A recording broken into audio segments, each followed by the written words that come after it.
The state of Indiana is made up of 36,418 square miles, with a large portion being native forests.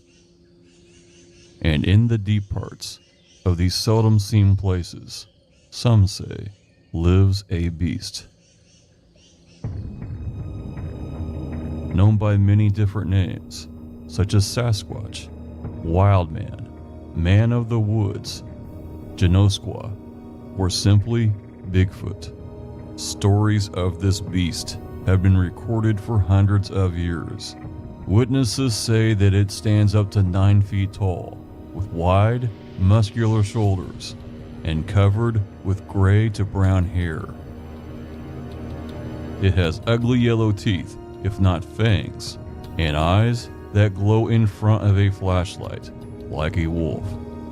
And more often than not, it smells like rotting fish. From many reports, witnesses say they smelled the beast before they even saw it. Bigfoot stories are even part of ancient Native American oral traditions in petroglyphs, carved or painted onto rock. These terrifying images go back 500 to 1,000 years ago. And these stories continue to this day, with modern sightings recorded all over southern Indiana. But is it just folklore, a campfire story created to entertain people, or is there something more to it?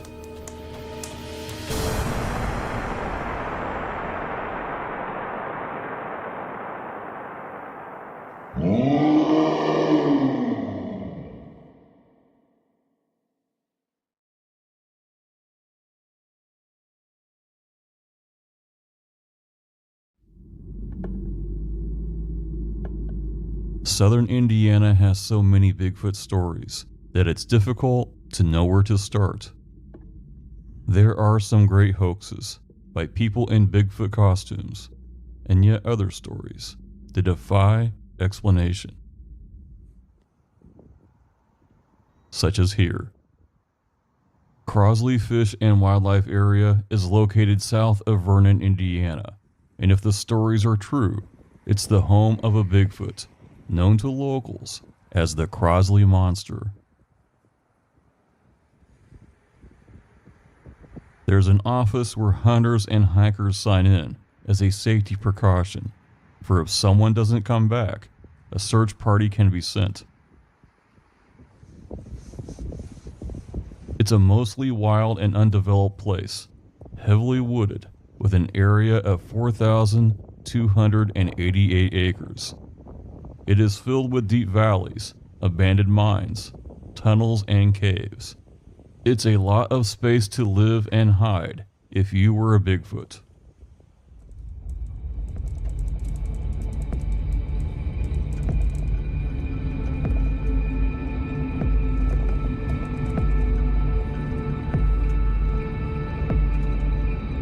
There have been Bigfoot sightings at Crosley that go back to 1958, but have been largely discounted. However, there are also news stories from 2001 and 2006 that at face value seem quite credible. Yet, it's unclear what to believe. As I drove deeper into the woods, knowing there were no cars in the parking lot, and that it was just me in total seclusion, I have to admit, it felt very creepy. And that feeling didn't go away the entire time I was there.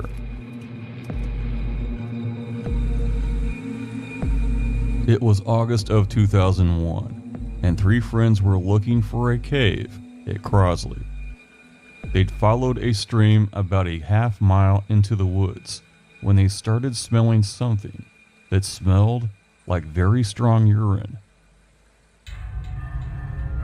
It was then that a creature about 8.5 to 9 feet tall was spotted by 2 of the 3 friends. It was described as very large and hairy, with a head as large as a cow's, and eyes the size of silver dollars. The friends started throwing rocks at the monster, but it seemed unfazed. They started backing away and walking faster, throwing rocks as they went. The monster, or whatever it was, continued to slowly follow them. It disappeared into the thick foliage of the woods as swiftly as it had appeared. The three friends were very shaken by the encounter, but to this day do not know what they saw. In July of 2006, 4 young men decided to camp and fish at Crosley. They expected to catch a few fish and some memories, but they got a whole lot more than they bargained for. As they fished into the evening, they got the strange feeling that they were being watched. Lots of things in the woods can spook a person, from deer to raccoons or even birds, but it was none of these things. The boys aimed a flashlight into the woods to see if it was just their imagination. They received the shock of their lives.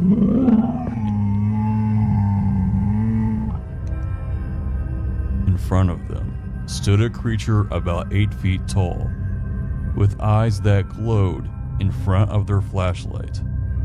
It made horrible sounds and shook tree limbs as if it was angry. The boys ran for their lives. The large beast got down on all fours and pursued them through the forest. But by the time they reached the road, it was all over. Whatever had followed them disappeared into the cornfield and the darkness of night. A few weeks later, one of the young men went squirrel hunting at Crosley, but this time armed with a 12-gauge shotgun. The day had been uneventful until he heard a horrible scream from the woods.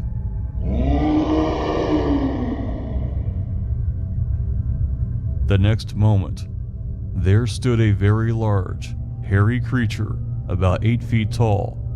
It circled him and threw leaves as if to intimidate. The boy ran as fast as his feet would take him, not once thinking that he had a 12-gauge shotgun in his hands. When he finally looked behind him, nothing was there.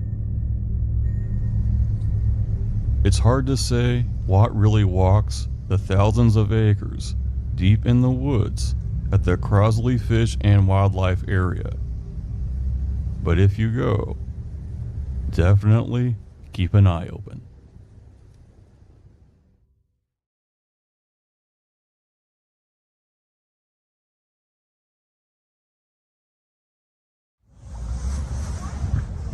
Millrace Park in Bartholomew County is the last place you'd expect a Bigfoot sighting, being just blocks from the Bartholomew County Courthouse and buildings designed by internationally known architects.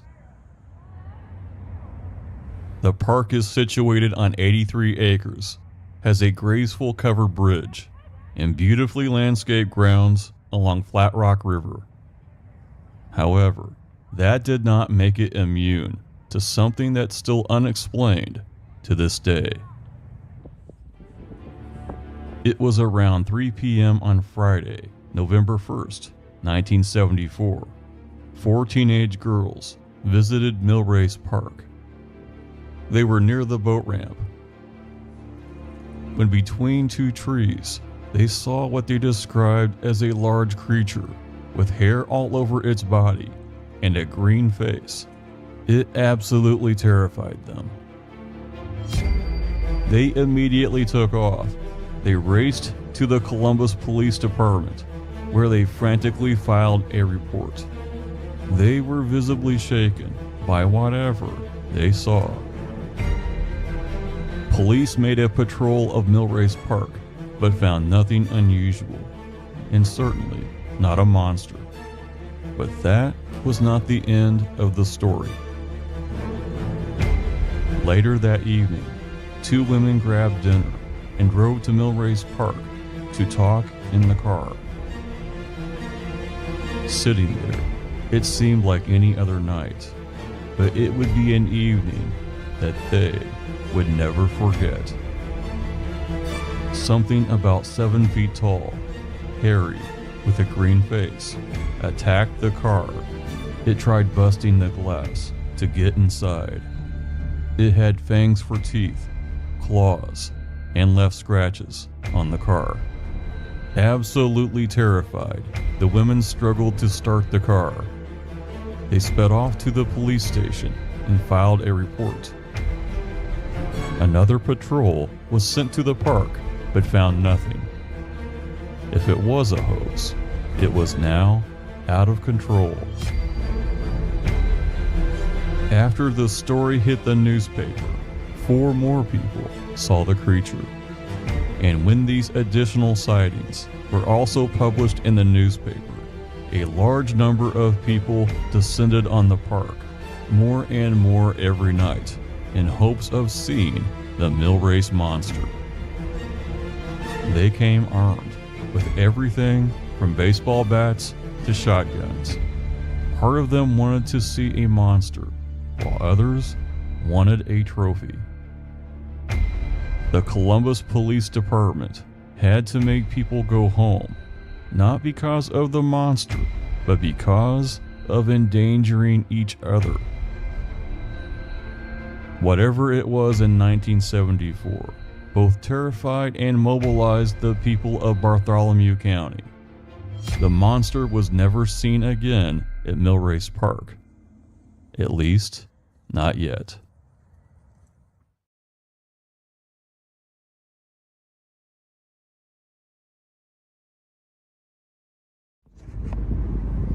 On the far southern end of Johnson County is Camp Atterbury.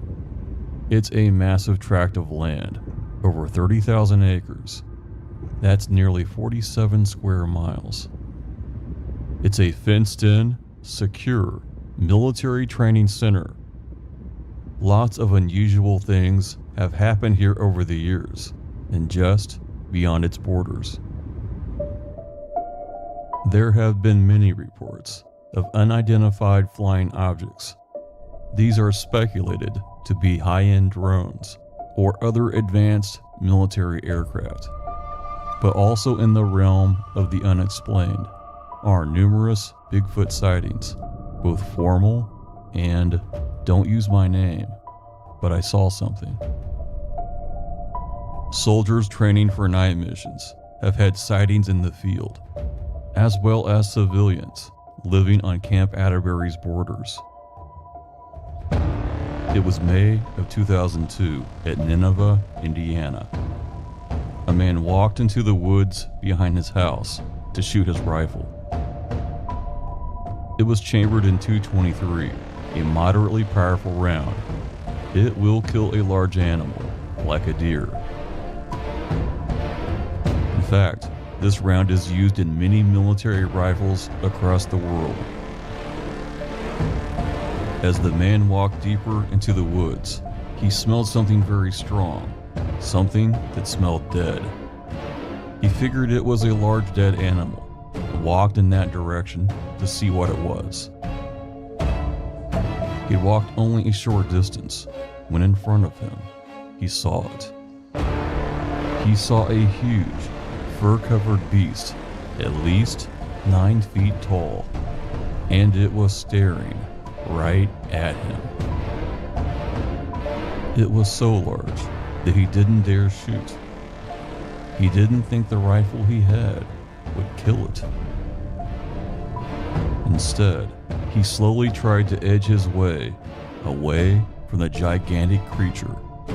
Suddenly, it blew past him at an enormous speed, breaking high up tree branches as it passed.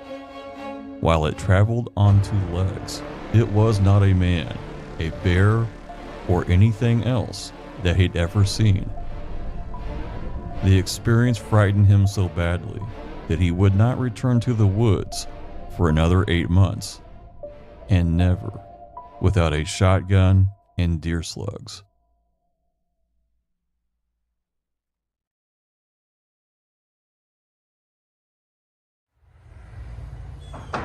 West of Columbus, Indiana, on Highway 46, is Brown County, and this bridge takes visitors to Brown County State Park. It's nearly 25 square miles of both walking and horse trails, much of it into deep woods. Brown County has a wonderful downtown for shopping, eating, and people watching. You can even catch some entertainment at the Brown County Playhouse. It would seem like a very unlikely place for Bigfoot sightings, but just the opposite is true. In addition to Brown County State Park's nearly 25 square miles, is Yellowwood State Forest. It's nearly 37 square miles, making over 60 square miles of woods. It's interesting to note that Yellowwood and Brown County State Park are virtually continuous forests, with the Morgan Monroe State Forest to the north, Lake Monroe to the south, and several hundred square miles of the massive Hoosier National Forest. It should be no surprise that with a wooded area this large, this is the biggest concentration of reported Bigfoot sightings in the entire state of Indiana. It was March of 1998, south of the Brown County State Park border. A hiker was making camp and dinner along a horse trail deep in the woods. He heard something that sounded like maybe a deer in the distance, rustling leaves and stepping on branches. He decided to investigate. Down by a stream, he saw a very tall, hairy, 7-foot-tall creature with dark hair all over its body, large dark eyes, and a conical head, more like an ape than a human being. As the hiker had no real weapon, he chose to yell and hope to scare it away. It ran a short distance and hid behind a tree before deciding to completely move on. Understandably, the hiker could not sleep the rest of the night and waited for daybreak to hike back to his vehicle. In May of 2012, a couple rented a cabin at Greenbrier Lake for they and their 2 dogs. It had been raining, so the couple settled in for a quiet evening in Brown County. However, it would be anything but.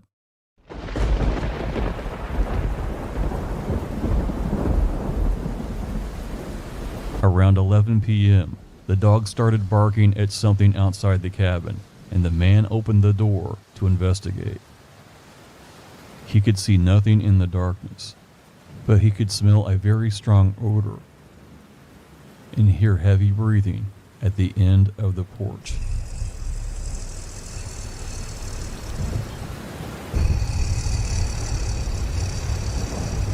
It sounded like a very large animal, and he told his wife to get a flashlight and his pistol.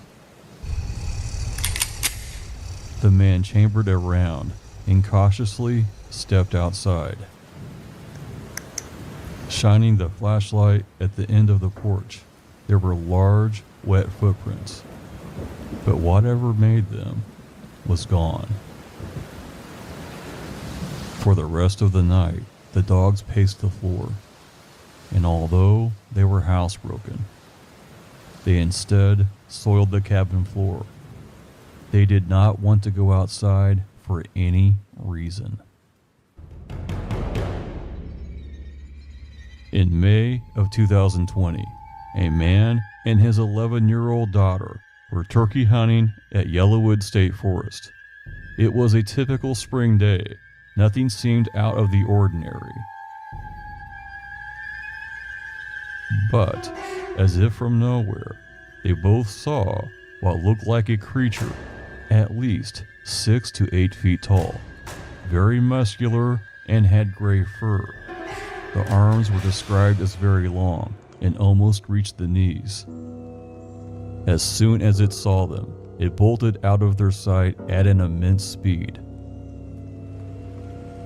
After the sighting, several odd footprints were found at the creek, not far from where the sighting occurred.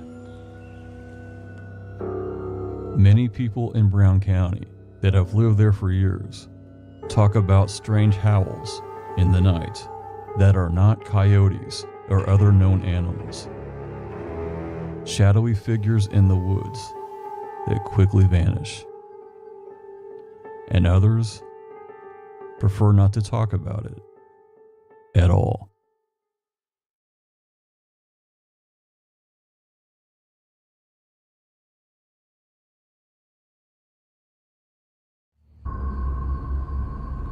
Lake Monroe is the largest lake in Indiana at almost 17 square miles. It is surrounded by heavy forest and some of the most remote land in the state. For whatever reason, these Monroe County woods are the epicenter for Bigfoot sightings. In fact, there is no county in Indiana that comes close to the number of reports by credible witnesses. The following stories are just a few that stand out. In November of 1979, a group of cavers were exploring a pit cave near Harrodsburg on the western edge of Lake Monroe. One of the cave explorers exited the cave and waited for the others at his jeep. While waiting, he noticed a shadowy figure walking just inside the tree line. At first, he thought it was a landowner or hiker. He both called out and waved, but there was no response. He did this a few more times, also without any response. It was only when the shadow walked across a small clearing that the caver saw a frightening creature. It was easily about 7 feet tall, walked upright, and was covered in fur. It stared the man down for about 10 seconds, and then continued into the woods as if nothing happened. In November of 1988, a man had been hunting near Hindustan in the Morgan Monroe forest. He just put his shotgun and backpack in the trunk and was getting ready to drive home when a large, very muscular, fur-covered figure crossed the road in front of him. It had very long arms, and the hands were even with the knees. It either didn't notice or care that the hunter was there. It just kept walking until it disappeared into the woods. In October of 1989, a similar but peculiar incident happened near Unionville. Two sisters were driving home around 2 a.m. when some kind of creature walked in front of the car. Although it was fur-covered and had long arms, it was only about 4.5 to 5 feet tall, a huge difference from the typical 8 and 9 foot reports. Both women said that it looked very much like an orangutan. However, no zoo or private owner is known to have lost one. Just one more twist in the Monroe County Bigfoot story, and surely not the last.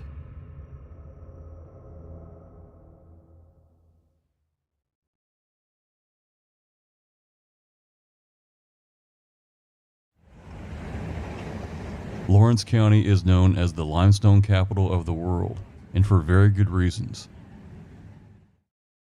Beautiful structures made of limestone, and hundreds of miles of limestone underground, deposited by an ocean in ancient times.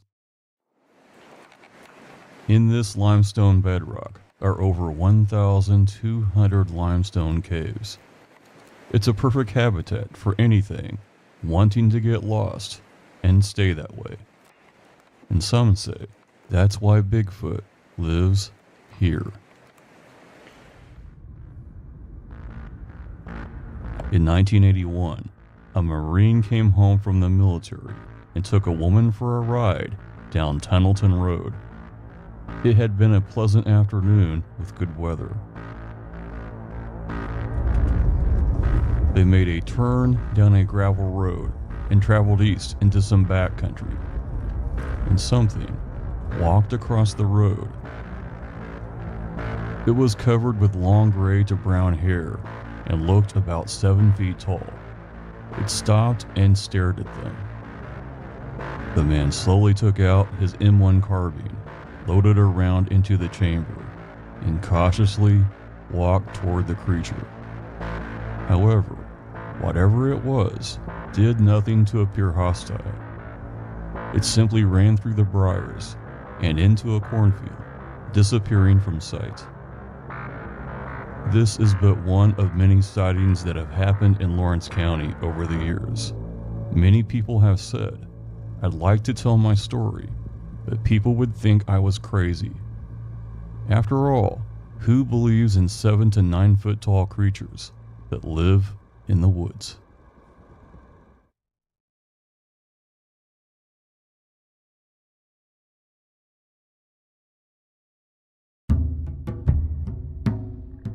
Cave River Valley, located at Campbellsburg, Indiana, is located in a fairly remote part of southern Indiana.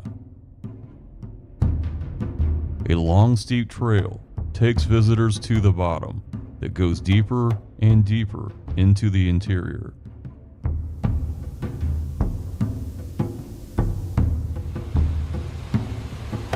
A spring feeds a creek that divides the land in two.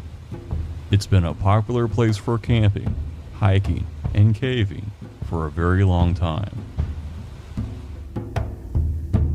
As the name would imply, Cave River Valley has a large number of caves, which translates into many places to live and hide. There's River Cave, that was once a tourist attraction where you could rent a raft and float deep inside the cave. And not too far away is Endless Cave. It goes back over a mile into the darkness. With many caves, lots of seclusion, and clear spring water, it has been a hotbed for Bigfoot sightings. It was August of 1998. 4 friends parked their van on the land above the trail and decided to sleep in the van overnight. It was dark, and before everyone settled in, they heard what sounded like someone walking through the woods around them, but saw no flashlights. This was very odd, due to the remote location and decently rugged terrain.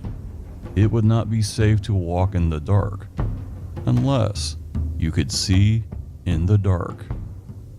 A few hours later, the campers heard an unusual and unsettling scream that echoed across the valley.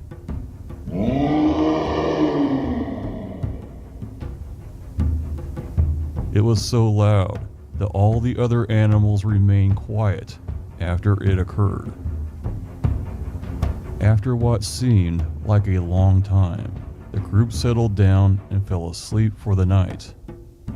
However, during the late watches of the night, one of the campers saw a long, hairy arm reach inside the van and take food that was sitting in the passenger seat.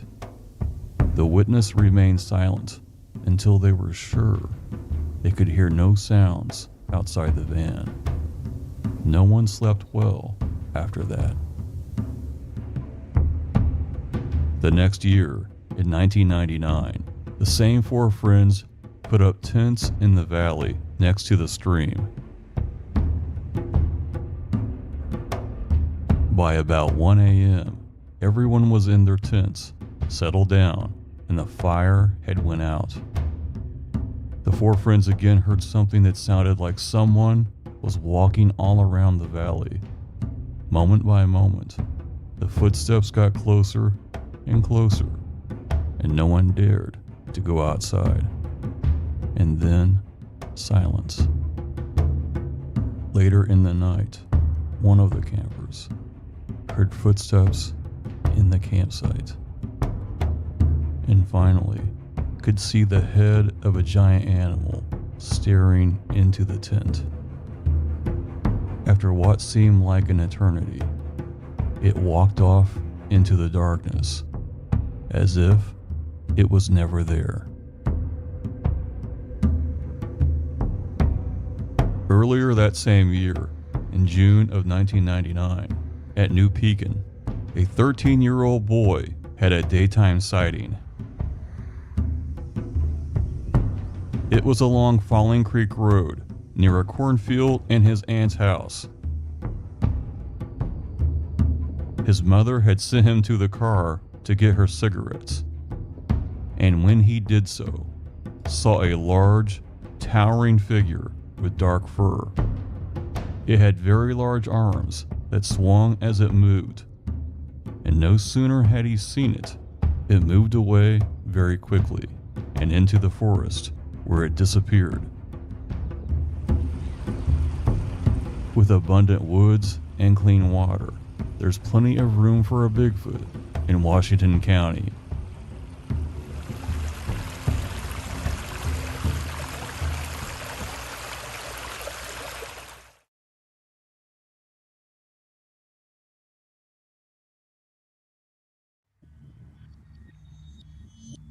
Some Bigfoot reports are more startling than others, especially when it portrays what seems to be an angry or agitated monster. In June of 1981, a man, wife, and two boys went to Lake Tipsaw to swim and have a picnic. When they arrived, they found that they were all alone and had the entire place to themselves. As the boys swam in the lake and the mother prepared lunch, the father set up a chair to watch the boys. It seemed like an ideal day at the lake, but they were mistaken. The father noticed a large, dark figure high above the hill that overlooked where the boys were swimming. At first, it paced back and forth. And then, it started making a deliberate path down to where the boys were swimming. And as it got closer, he could tell it was not human. The father told the boys to get out of the water and for the mother to get everything together quickly so they could leave now. To this day, they have no idea what that was. A walk into the woods around Tipsaw Lake reveal an ideal habitat for a Bigfoot.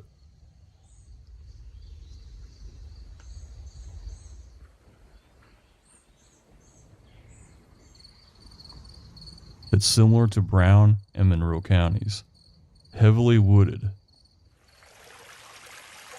and a creek with clear, flowing water, possibly even some caves. But strangely, no large footprints on trails or in the creek bed, or even in the lake mud where the water has greatly receded. It appears that Bigfoot is always one step ahead of the rest of us, and not just here, but all of southern Indiana.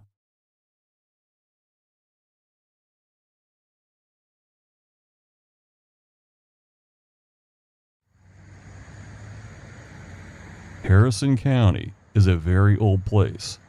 It was the site of the very first Indiana Territory capital.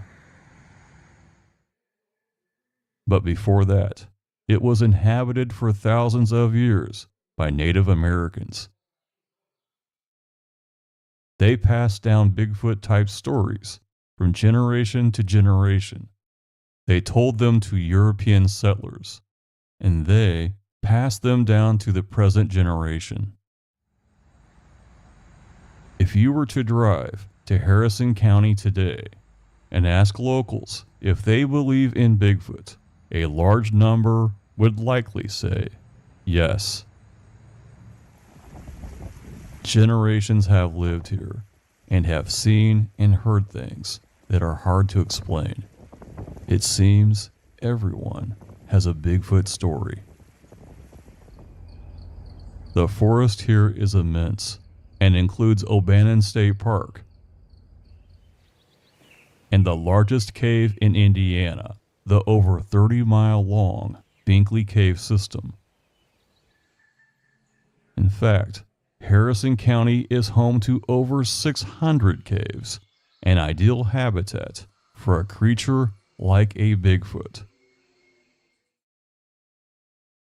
Don't be surprised if you see bumper stickers and other Bigfoot merchandise.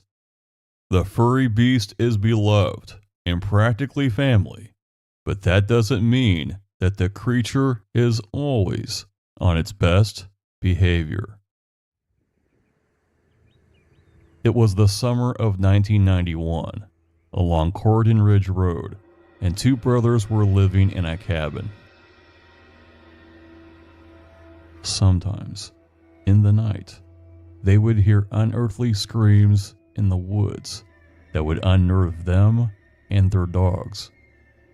It was not something that they recognized, and the forest would become strangely quiet soon after they heard it. After many times of hearing these howls, the one brother shot his rifle into the woods. His intent was to scare away whatever it was. This was a huge mistake. Instead of making the howls go away, they instead seemed to get closer every night. One of their friends, hoping to see what was making the sounds, camped in the woods behind the cabin. However, he didn't stay there long. A very large, hairy creature walked into his campsite, and that sent him running back to the cabin. The next night, under cover of darkness, one of the brothers looked out the window and saw a very large creature looking back at him. It was about 8 feet tall and covered in fur, and then it disappeared into the woods. On the following night, the creature returned, but this time howled at the cabin so loudly that it sounded like it was on the inside.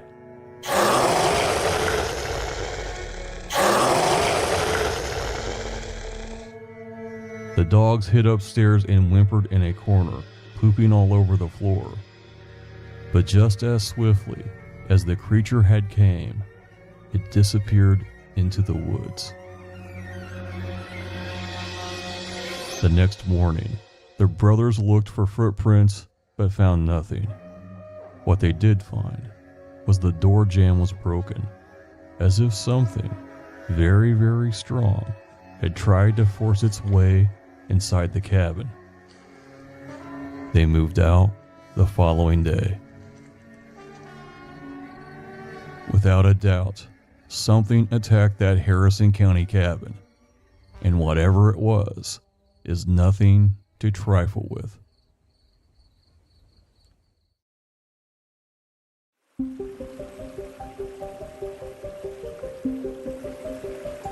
Despite hundreds of Bigfoot encounters, you don't hear of anyone ever getting hurt, and that seems pretty remarkable for something that's supposed to be wild, massive, and up to 9 feet tall. People rarely find large footprints, and when they do, they look like smudges with no defining features, such as toes. We've yet to find a dead Bigfoot laying in the woods.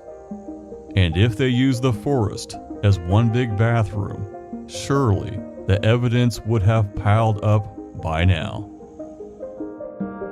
And with more and more trail cams, you'd think we'd have a picture. With no concrete evidence, skeptics have further confidence that Bigfoot is only a myth. However, there are other explanations. Some point out that gorillas were not discovered until 1847, a few decades before the Civil War. It's possible that Bigfoot is just an unknown primate. Some have speculated that Bigfoot is nothing more than a large ape that escaped a zoo or private owner. And some reports do sound like orangutans. Others have theorized that Bigfoot is a humanoid like us, but not as evolved. They might even bury their dead. Some have suggested that Bigfoot has supernatural powers. This allows it to shapeshift and disappear at will. And that's why we've never found one. And on the outer fringe, it's been suggested that Bigfoot might even be some kind of alien. The theories are endless. In reality, even though we don't really know what to make out of Bigfoot, the creature is more admired than feared in southern Indiana. And you see that at places like the Concrete Kingdom at Clarksville. You can buy yourself a Bigfoot statue for the yard, showing your support of southern Indiana's undisputed hide-and-seek champion. People often buy Bigfoot statues for over $3,000. For a long time, Bigfoot gas stations were all over southern Indiana. You can go online and buy all kinds of Bigfoot merchandise, from t-shirts, bumper stickers, and figurines. You can even buy a Bigfoot air freshener for the car. But all legends have a grain of truth. And in the case of southern Indiana's Bigfoot, there's simply too many stories for all of them to be a hoax. Something out there is very large, covered with fur, and makes strange, howling noises in the woods. If we've yet to identify every creature in the ocean after all the time we've been on this planet, it's more than possible that we don't know everything that roams in the southern Indiana woods.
Welcome back to New World Next Week. I'm James Corbett of CorbettReport.com.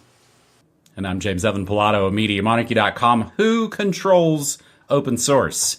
We have that question and that story, plus a Roman storm of tornado cash, which kind of sounds like a weird film. But first, World War V.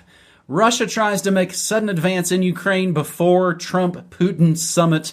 Grabbing this originally from Reuters, but we will include the archive.is link. Russian forces have made the sudden thrust in eastern Ukraine near the coal mining town of Dobropilia, a move that may be an attempt to increase pressure on Kiev to give up land as the U.S. and Russian presidents prepare to meet. Ukraine's authoritative Deep State war map showed that Russian forces had advanced by at least 6 miles north in two prongs in recent days, part of their drive to take full control of Ukraine's Donetsk region. The advance is one of the most dramatic in the last year, although military analysts said the Russians using small groups of soldiers to try and establish footholds, and that it was uncertain if they could maintain their positions in the face of Ukrainian pushback. Deep State said the Russians had surged forward near 3 villages on a section of the front line, which Moscow is trying to encircle by exploiting Kiev's lack of manpower. The situation quite chaotic as the enemy, having found gaps in the defense, is infiltrating deeper, trying to quickly consolidate and accumulate forces for further advancement, Deep State said on its Telegram channel. U.S. President Donald Trump and Russian President Vladimir Putin are expected to discuss a possible deal to end the war in Ukraine when they meet in Alaska on Friday. And as we come to you, that's about 48 hours, but by the time you are hearing this, it'll be a lot closer. Unconfirmed media reports say Putin has told Trump he wants Ukraine to hand over part of the Donetsk region that Russia does not control. The Russian Defense Ministry said units of its army grouping Center had improved their positions on the edge of the front line. Ukrainian President Volodymyr Zelensky confirmed that groups of Russian soldiers had advanced about 10 kilometers in several places. They're without equipment, only weapons in their hands. Some have already been found, partly destroyed, partly captured. We will find and destroy the rest in the near future, he said, sounding like the lame Christian Bale Batman that he thinks he is. Remember, this dude was a sketch comedian. Please see footage of him playing the piano with his member, like all good heads of state do. We will include links, James. Of course, anything important and real has a Wikipedia entry. 2025 Russia-United States Summit, a.k.a. the Alaska Summit. As Zero Hedge reports, cracks appear in NATO unity ahead of Alaska Summit on Ukraine territorial concessions. Hey, meanwhile in Gaza, Germany's leading newspaper calls murdered Al Jazeera reporter terrorist, posing as a journalist, and Israel in talks to expel Palestinians from Gaza to South Sudan. As essentially the same thing happening in the District of Columbia, maybe the District of America back here in the States. Trump says homeless should leave D.C., immediately puts the police and the city under federal control and deploys the National Guard. As below, so below, James? Yeah, that's an apt summary for you. And I guess if we were going to talk about the Alaska Summit and what may or may not come of it, I'm not exactly holding my breath that everything's going to be done and dusted by the end of the weekend and the war over, guys. Come on home. Maybe, but, well, I'll believe it when I see it. But I think it might at least be a preparatory opening step towards something that might eventuate into some sort of disarmament process that might take a long time. And meanwhile, the military-industrial defense contractor royalty that we were talking about, like last week, like Palantir and others, are still going ka-ching, ka-ching all the way to the bank, making their billions of dollars in contracts off of this never-ending conflict that, wasn't it going to end on day one of Trump 2.0? Wasn't that what we were promised dozens and dozens of times on the campaign trail? Oh, wait, haha, now he jokes, oh, that was just a joke, guys. You didn't take that seriously, did you? You silly rubes. Yeah, it turns out this kind of negotiation is more complicated than that, especially when it involves 3D chess moves on obviously a rigged and controlled battlefield that is playing out for the benefit of certain military-industrial contractors and banksters and others, the usual players, and we get to watch the heads of state performing their kabuki puppeteer dance. But anyway, the idea of Russia trying to rush in and try to steal some land before the peace negotiations start is pretty par for the course. I think most militaries tend to do operations like that. This seems like no exception. We'll see what eventuates from it and from this summit entirely. But in the interests of being the new world next week, we are reporting to the news to you as before it happens. There will be something I'm sure that will come out of this Alaska summit, at the very least a statement, or who knows, maybe Trump will embarrass Putin and talk about how he's not grateful enough for American help or whatever he's going to say, just like he did with Zelensky, right? Well, anyway, I'm sure there will be something interesting to see here. I'm sure there will be future memes in the making, and I'm sure the Democrats will look for any flimsy excuse to say that Putin controls Russia. That, again, one of the big gaslighting lies. Oh, it's Putin, Putin, Putin. It's not who I see him pulling out the chair for at the table. Kind of seems like Netanyahu is the one controlling Putin, if any of these, again, external figures. Definitely going to make for more memes for sure. Russian attack. There was a Konami video game back in the good old Cold War days, but it was spelled R-U-S-H in attack, like rock and roll. Russian attack. But yeah, I mean, campaign promises. Baby, that was just pillow talk. You don't really believe that. Our second story on This New World next week, episode 601. Kind of worried about this one, James. I'm hoping maybe you can say, this is no big deal. They all do this. Open source organizations pledge fealty to the United Nations. Linux, LibreOffice, Matrix, promote DEI discrimination, and RISE. We're going to learn a new acronym. This is a good one by Brian Lundug on his Substack. And again, everything we say is always linked up down in the show notes. Who controls open source is a fascinating question. Some of the largest open source foundations primarily funded by corporations, which by most estimations have not historically been fans of open source or free software. Case in point, the Linux Foundation, which brings in roughly $250 million a year, heavily funded by corporate sponsors like Microsoft, Hitachi, Meta, and Tencent, all of which derive most of their revenue from proprietary systems. Likewise, Mozilla, bringing in $600 million annually, almost entirely funded by Google. As the saying goes, he who controls the purse strings controls how the money is spent. And of course, we must consider the political control and influence over open source. Many large open source foundations and organizations have deep, often financial ties to political activism organizations, both Mozilla and Wikimedia being some of the more well-known examples. Well, as he writes, buckle up, Buttercup, because it's going to get worse. Back in March, the United Nations announced that 16 organizations had signed on to the United Nations Open Source Principles, a set of 8 core principles, which open source organizations are vowing to adhere to. 5 of the 8 fairly obvious, considering the topic not at all surprising. Expected things like make open source the standard approach, encourage active participation in open source, make security a priority. Awesome. Okay, great. All those things are good. But 3 of the UN open source principles raise significant red flags, and let's check out those flags. Number 4 on the list, and again, they've all signed on to this. Foster inclusive participation in community building, enabling and facilitating diverse and inclusive contributions. Inclusive, diverse. Over the last several years, these are basically code words for discriminate against people we don't like. Number 7 on the list. This is the RISE. This is the RISE acronym. Recognize the contributions, incentivize underrepresented groups with internships, promotions, scholarships, bonuses to encourage diversity. Read discrimination. Support underrepresented or marginalized groups with tailored resources to ensure equitable outcomes. Read no meritocracy. Meaning, we're told work hard and you'll get ahead, and then you see other people who didn't get further. And the E, empower diverse individuals with leadership roles in order to promote DEI. It is, in essence, corporate speak. Checklist for encouraging discrimination. Remember, Blackwater, Clear Channel, those are out. Z and iHeart are in.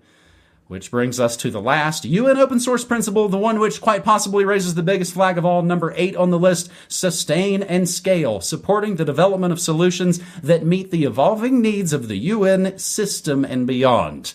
Open source organizations which sign on to this compact are pledging to support the development of solutions that meet the needs of the United Nations.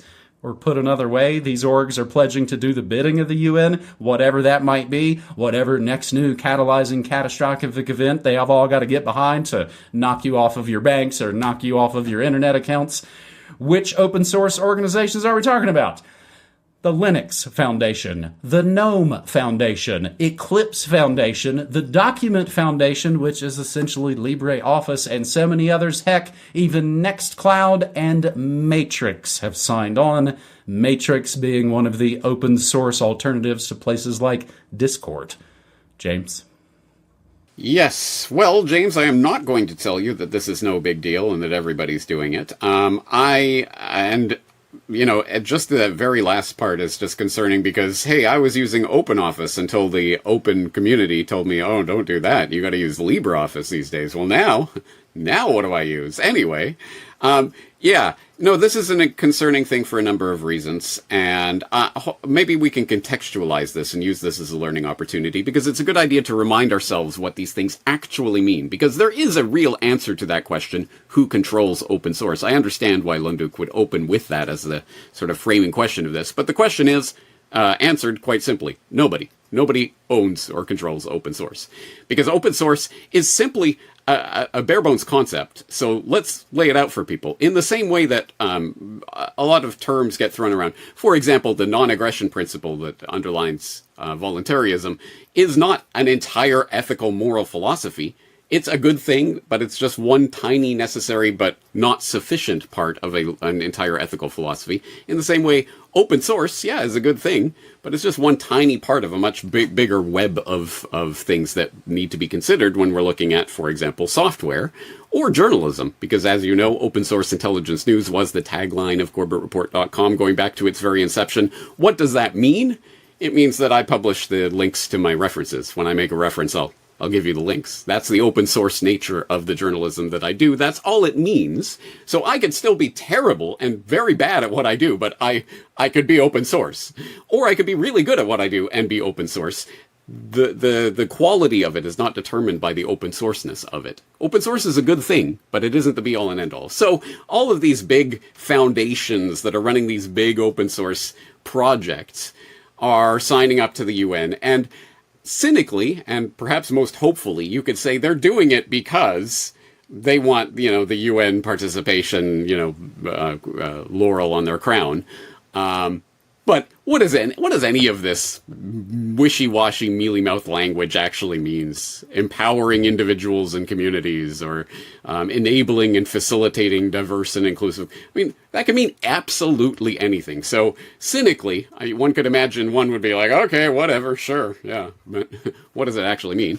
But more realistically, I mean, obviously, this is part of the UN gobbledygook globalese speak that is meant to spin the webs around the public. Oh, it sounds so wonderful and feel good, but what does it actually mean in reality? I guess we will find out, because this open source principles document is apparently quite new. But here's a little research assignment for the would-be budding researchers out there. Can someone find me the actual UN post or PDF or whatever they have of the open source principles as adopted by this DTF, whatever it is, body that's some, subcommittee of some UN committee or whatever it is? I can find their press releases about all the organizations signing up to this, but I cannot find the actual original, here is the document that they're talking about. Anyway, I just thought that would be interesting to contextualize this whole story. But anyway, in the meantime, update, since this Lunduk story was published, it's now even worse. Milestone, UN open source principles endorsements reach 60, including the government of the French Republic. The government of France has signed up to this UN open source principles, so it just keeps getting worse. Surprise, surprise, globalists love globalese. But again, let's just separate what's going on here. Open source is a good thing, but what does it actually mean, and what's it embedded in? And that's when you get into the politics of all of, Linux and Mozilla and organizations like that. I covered this story on my Tuesday technology-focused Morning Monarchy. I might have the links, James. I know I was reading from, maybe that is just the press release, but it did have the points that the red flags that we highlighted in yellow highlighter. So, I might have that one for you before anybody else actually hears this episode, James. It is open source is always capitalized in this article, I noticed. And even just then thinking, it's like, I don't think that's a thing, I'm a word nerd. I don't think that's a thing you capitalize. And yeah, Pepsi, Chevron, they sponsor the arts because they care. They care about theater. They just want to get some tax write-offs. And you don't want to, again, the wind is blowing in a slightly different direction now, so you don't want to get left behind by the new corporate changes. That's why Bezos and others are smart to kind of readjust themselves for Trump 2.0. but an interesting one. For our third and final story, Tornado Cash co-founder found guilty on one of 3 charges after jury deadlock. James, I didn't really know anything about this story. A Manhattan jury found Tornado Cash co-founder and developer Roman Storm, if that is his real name, guilty of charges related to conspiracy to run an unlicensed money business. That's our scam, buddy. Yeah, the poors won't get a chance to print their own money. Get out of here. In a Wednesday decision in the U.S. District Court for the Southern District of New York, which always generally relates to the biggest financial stories, which also relate to some of the biggest 9/11 stories for some reason, Storm was found guilty of 1 felony charge related to his role at Tornado Cash, according to court reports from Inner City Press. The jury convicted Roman on conspiracy to run an unlicensed money transmittal business, which carries a maximum sentence of 5 years in a cage.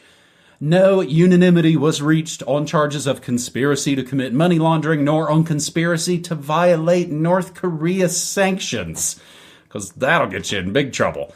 They didn't get Diddy on the RICO charges either.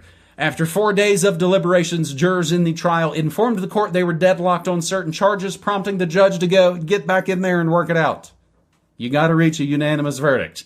The prosecutor's case focused on presenting witnesses, mainly from the Federal Bureau of Investigation, the Internal Revenue Service, and hackers, who of course probably been busted and were forced into, black hatting for the feds, testify that Storm had the ability to modify Tornado Cash's code to prevent illicit use by criminals, but chose not to. Storm's legal team put forth its own experts, including Ethereum core developer Preston Van Loon and Naxo co-founder Matthew Edman. The Tornado Cash co-founder indicted August 2023 for money laundering, conspiracy to operate an unlicensed money transmitter, and conspiracy to violate U.S. sanctions. So wait, who's sanctioning who here? Storm pleaded not guilty and had been free on bail since his arraignment. That would have been his chance to run away to Italy like he's Jimmy Kimmel. But Judge Catherine Failla reportedly said during Storm's trial that she was being mindful of other crypto-related cases, of course including FTX's scam bankman fraud, former OpenSea product manager Nathaniel Chastain, and OneCoin co-founder Carl Greenwood. All 3, whose cases were litigated by the Southern District of New York, sentenced to serve time in prison. Storm's sentencing hearing has yet to be scheduled, and prior to and throughout the trial, he claimed to be innocent. That's what they all do. Supporters of the Tornado Cash co-founder contributed more than $3 million to his legal defense fund. Among those who donated the most were Ethereum co-founder Vitalik Buterin, Paradigm founder Matt Huang, and the Ethereum Foundation. In related crypto news from news.bitcoin.com, nothing left to use. Monero reorganization and Samurai takedown spark privacy doomsday talk. And know your customer, KYC, the quiet kill switch. James, a lot of moves really quickly here in the crypto sphere, as crypto is pretty much booming. What is it? Oh, damn. As I speak to, this might be the new high. Oh, definitely. $124,224. So that might be why the big interest right now. Oh, absolutely. And really, this is just the culmination of what I have been talking about and warning about for, a decade now, at least in the crypto space, because, of course, we have all the crypto bros that have moved into the space that only care about one thing: number go up.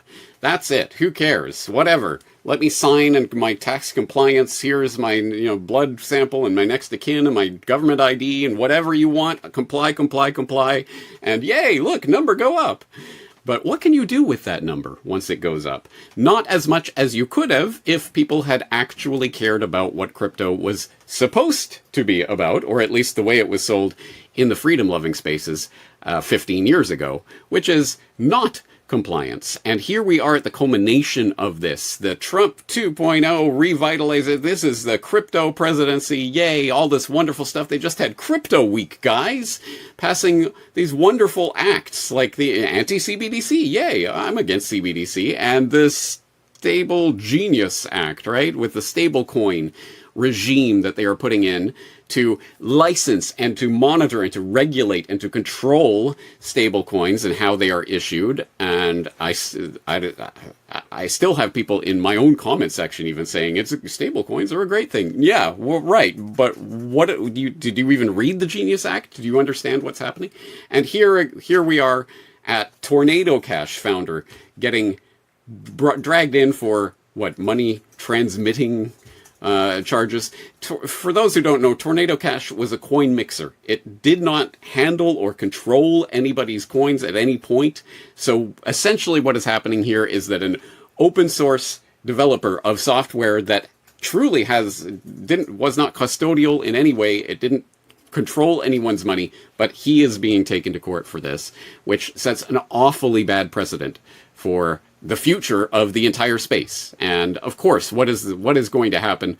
People who would the Tornado Cash developers of the future will see that and know, okay, well, if I don't want to go to jail in the US, I won't do this. So this is the state that we're in. Number go up, even as freedom go down. That wasn't the deal that I was interested in back when I first started covering and talking about crypto years and years and years ago. And I'm sure many people will say, well, it was just the inevitable way that it will go. Well, it is the inevitable way it will go if people still only care about number go up. And so, I don't know. Stick a coin in it, stick a fork in it. Bitcoin is done. Stick a fork in it. Crypto is over. I don't know about that yet, but we are certainly getting there with these types of regulatory and judicial moves. When you stick a coin in it, that makes it go. That gives you a ride. You said confirm. My wife, Castbot, she hates even clicking submit on websites. So that's even why on MediaMonarchy.com you might note it says send or confirm. Yeah. NewWorldNextWeek.com is your source for Corporate Report, USBs, and DVDs. And James, did we ever get much feedback about folks saying, I don't even have a USB port anymore, wondering maybe sort of what the future of our Library of Alexandrias might be? But we also mentioned last week, of course, the Octopus radio play. We have now crossed another anniversary of the death of Danny Casolaro. An original radio play produced by the Media Monarchy Kingdom is there. It's only $20, man. But what I will note is, if you buy more Corporate Report USBs and bundles, which are in stock and ready to ship, then we'll have money to buy more shirts and hoodies that people are asking about. See how that whole kind of thing works. Things are getting tight all around, James. You can tell that the economy is contracting. I have people who have said, oh, not doing so well, my business not doing so well. It is a blessing, and we're thankful that we have had the support that we've had this many years. James, I get the exclusive audio of these episodes that I play after my Morning Monarchy on what I call Monarchy Radio. Again, I'm an old school radio guy. I made essentially my website into a stream. Members only can stream 24/7 music all the time, all my classic shows, everything is all right there. And again, a whole membership that you can join and you can learn things and you can solve problems. And again, as we used to say, James, make community and not conspiracy. That is episode 601, buddy. You doing okay? I am doing okay, and let me just acknowledge what you said there, because I know times are tough for a lot of people, and I'm hearing it from people in my own audience as well. So let me stress, as always, please do not sign up for a Corporate Report membership if it is a financial burden on you. If a few dollars a month is going to break your bank one way or another, Corporate Report support should be the last thing on your list. So please don't do that. If you do have the funds to do that, I, of course, truly appreciate it. And yes, I certainly hope people will take you up on that NewWorldNextWeek.com USB offer, because, I lost a significant amount of money on the store last month because I had to order in a bunch of USBs. And so a few more months of that, and there won't be a store. So I hope people will, if they can, again, support the work. And I didn't hear one single person, not one person, said anything at all about USBs or anything. So that just confirms nobody watches till the end of New World Next Week. Well, here at the end, I'll again note, it has been nice to be back on YouTube, and I'll send out a hello to Lenny out there, Media Monarchy member, who again was a member. Times got tough, having to work extra. So hopefully, again, we've been through these issues before, James. We pretty much came on air after the big Bush-Obama bankster bailout, the economy crash of 2008. And here we are still in August of 2025. If alternative media is valuable to you and resonates with you and you are able, we would love your support. James, there it is, buddy. There it is, and I think we'll leave it there till next week. James, thank you as always for the stories. Looking forward to doing it again. Thanks so much, man. Take care.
Cologne, are you ready? How you feeling? You ready for the sound of drum and bass in the UK? Is your mind, body, and soul prepared for the sound of the LTJ Bookham? Alongside me, the MC Conrad. This is how we do. Welcome to the sound of deep electronic beats.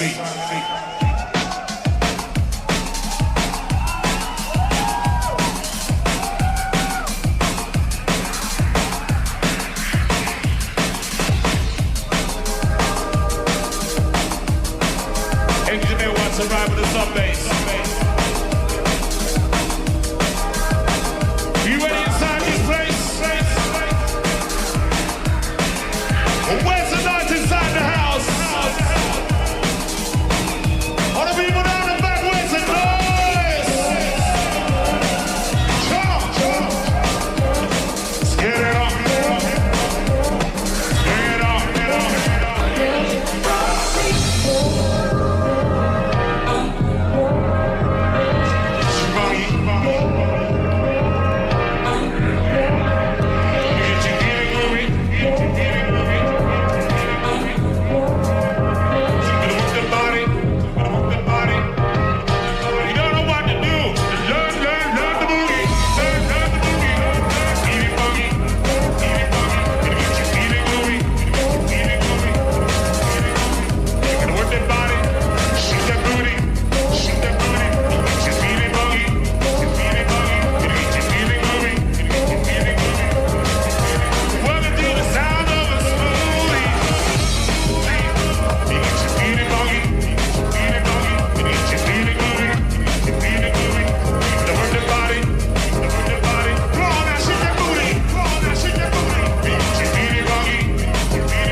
About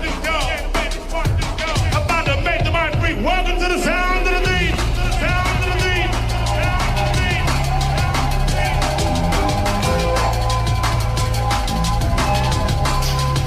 She body feeling sweet. Body feeling sweet. Sound back in your seat. Back in your seat. See you back the mic free. Back the mic free. Back the mic free.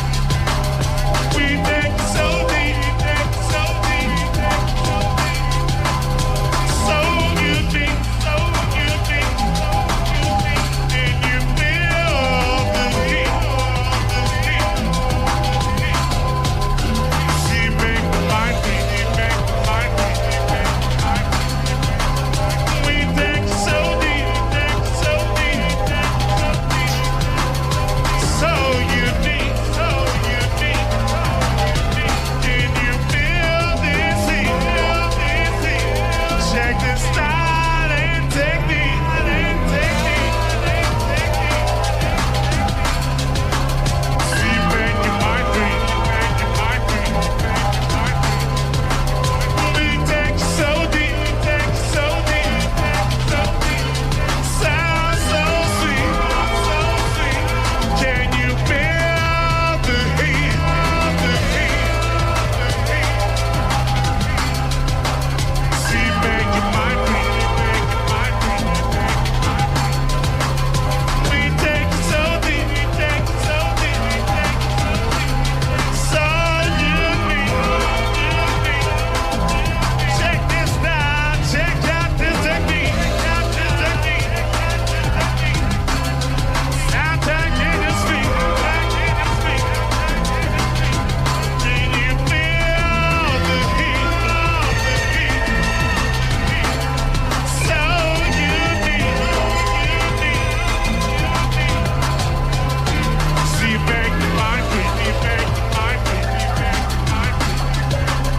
We take so deep. Take so deep. You're bobbing your head. You're stopping your feet. You're stopping your feet. You're stopping your feet. Sound of birthday got you feeling complete. Feeling complete. Feeling complete. Can you feel the heat? The heat. See you back to my feet. Back to my feet. We take so deep. We take so deep. Check this out and check this technique. This technique. Bring on the heat. Bring on the heat. Bring on the heat.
us. Yeah, let's do it. Hey, we're live. Welcome to Matt and Shane's Secret Pod. We're here with special guest Gabriel Davis. Yes, sir. You. Gabe, What up? So how are you? I'm good. Doing good. Good. Nice. Energy in here is a fucking Energy's wild. crazy. Energy's crazy. Energy's uncomfortable. It's 'cause like- Gabe, it's Gabe like brought when- his entourage. I know, it's sick. Entourage. There's fucking 7 guys here. You guys all day just kept being like, "Yo, is it cool if another guy comes over?" I was like, It does feel like a bring 'em grade over. school dance when the boys are lined up against the wall, but there's just other boys on the other It's side of just the wall. multiple boys. It's an all-boy dance.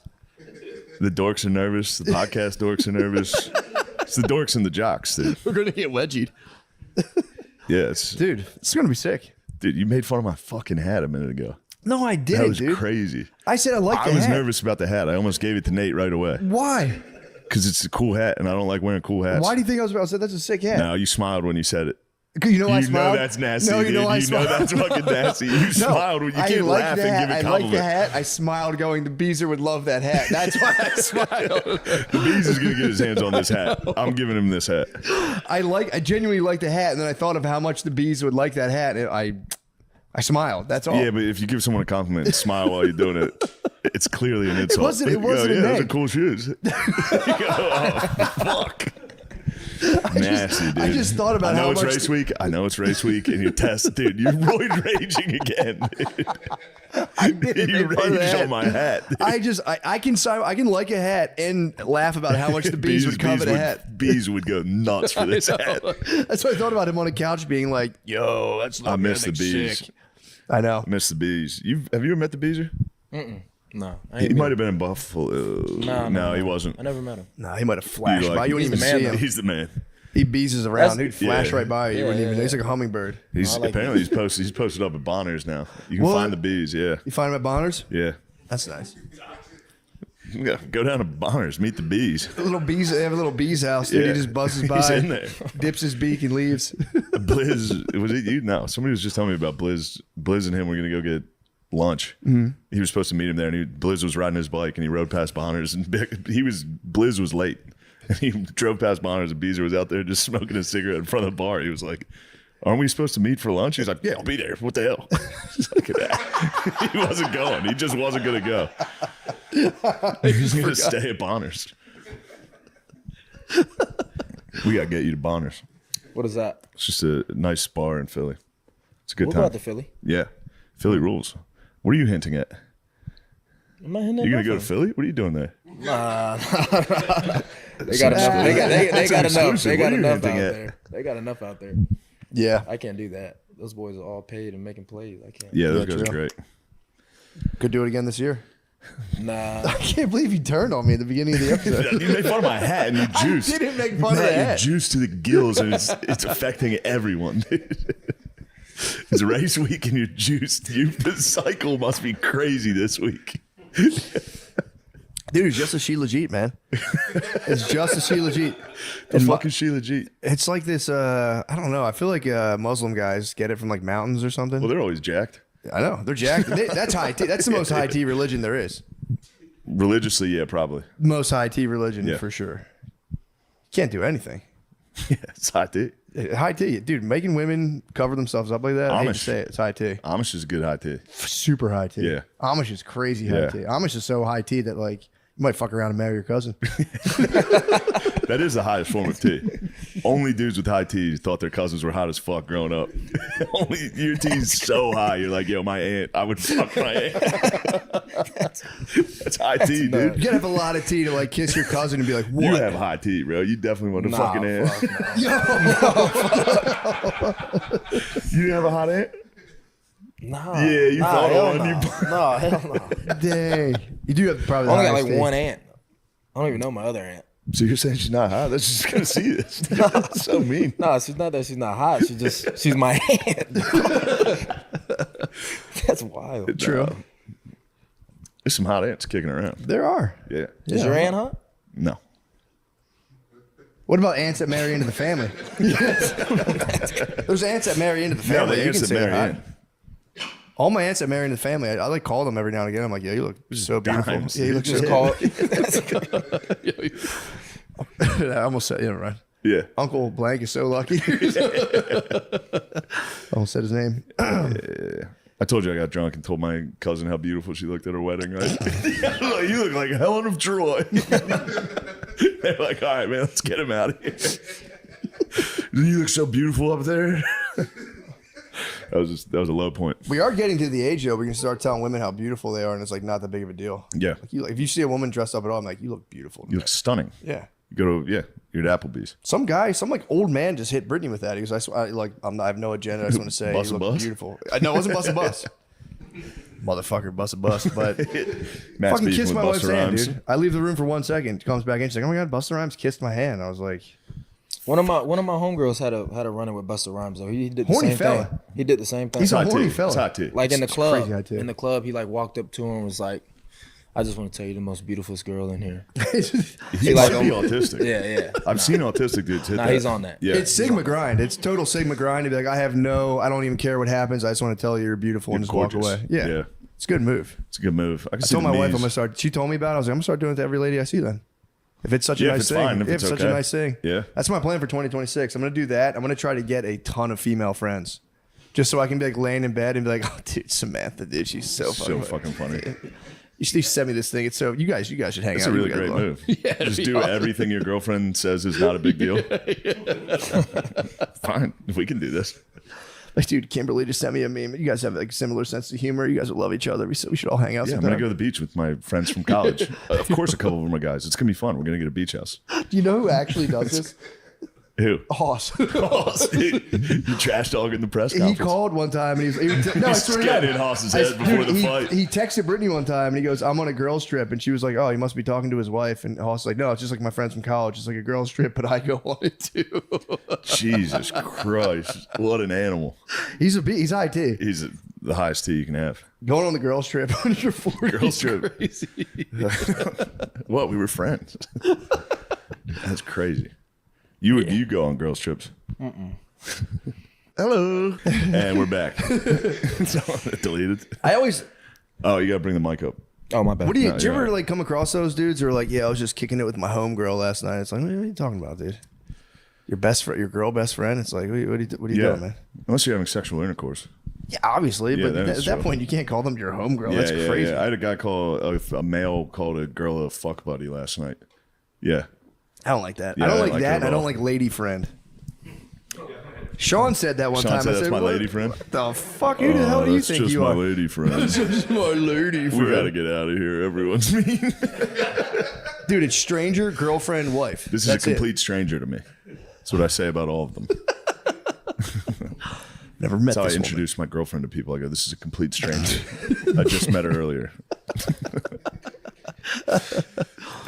This episode of Matt and Shane's Secret Podcast is brought to you by Dude. Recently I got like accepted into a spider league or invited to a spider league. What's that? I didn't know what it was at first, but I was like, it's basically you take pictures of spiders you see around, submit it to ChatGPT saying like, hey, What is this? identify the spider and rate 1 from 100 how dangerous it is to other spiders. Submit the ChatGPT with the picture, and then you're in like a tournament bracket where you're fighting spiders against other people. Fuck, Dude, that's awesome. just found a false widow today. Danger rating 75. I've had I've had 2 picks so far, 85 and 75. Damn, it's real life Pokemon Go. Yeah, it's fucking awesome. That's dude. fucking awesome. It's the You should false do it with widow. dogs. Huh? You should do it with dog. Or Dogs just, would be tight, you too. Do it black. No, I'm joking about that. Come on. Oh, my bad. I didn't mean to put you on the spot like that.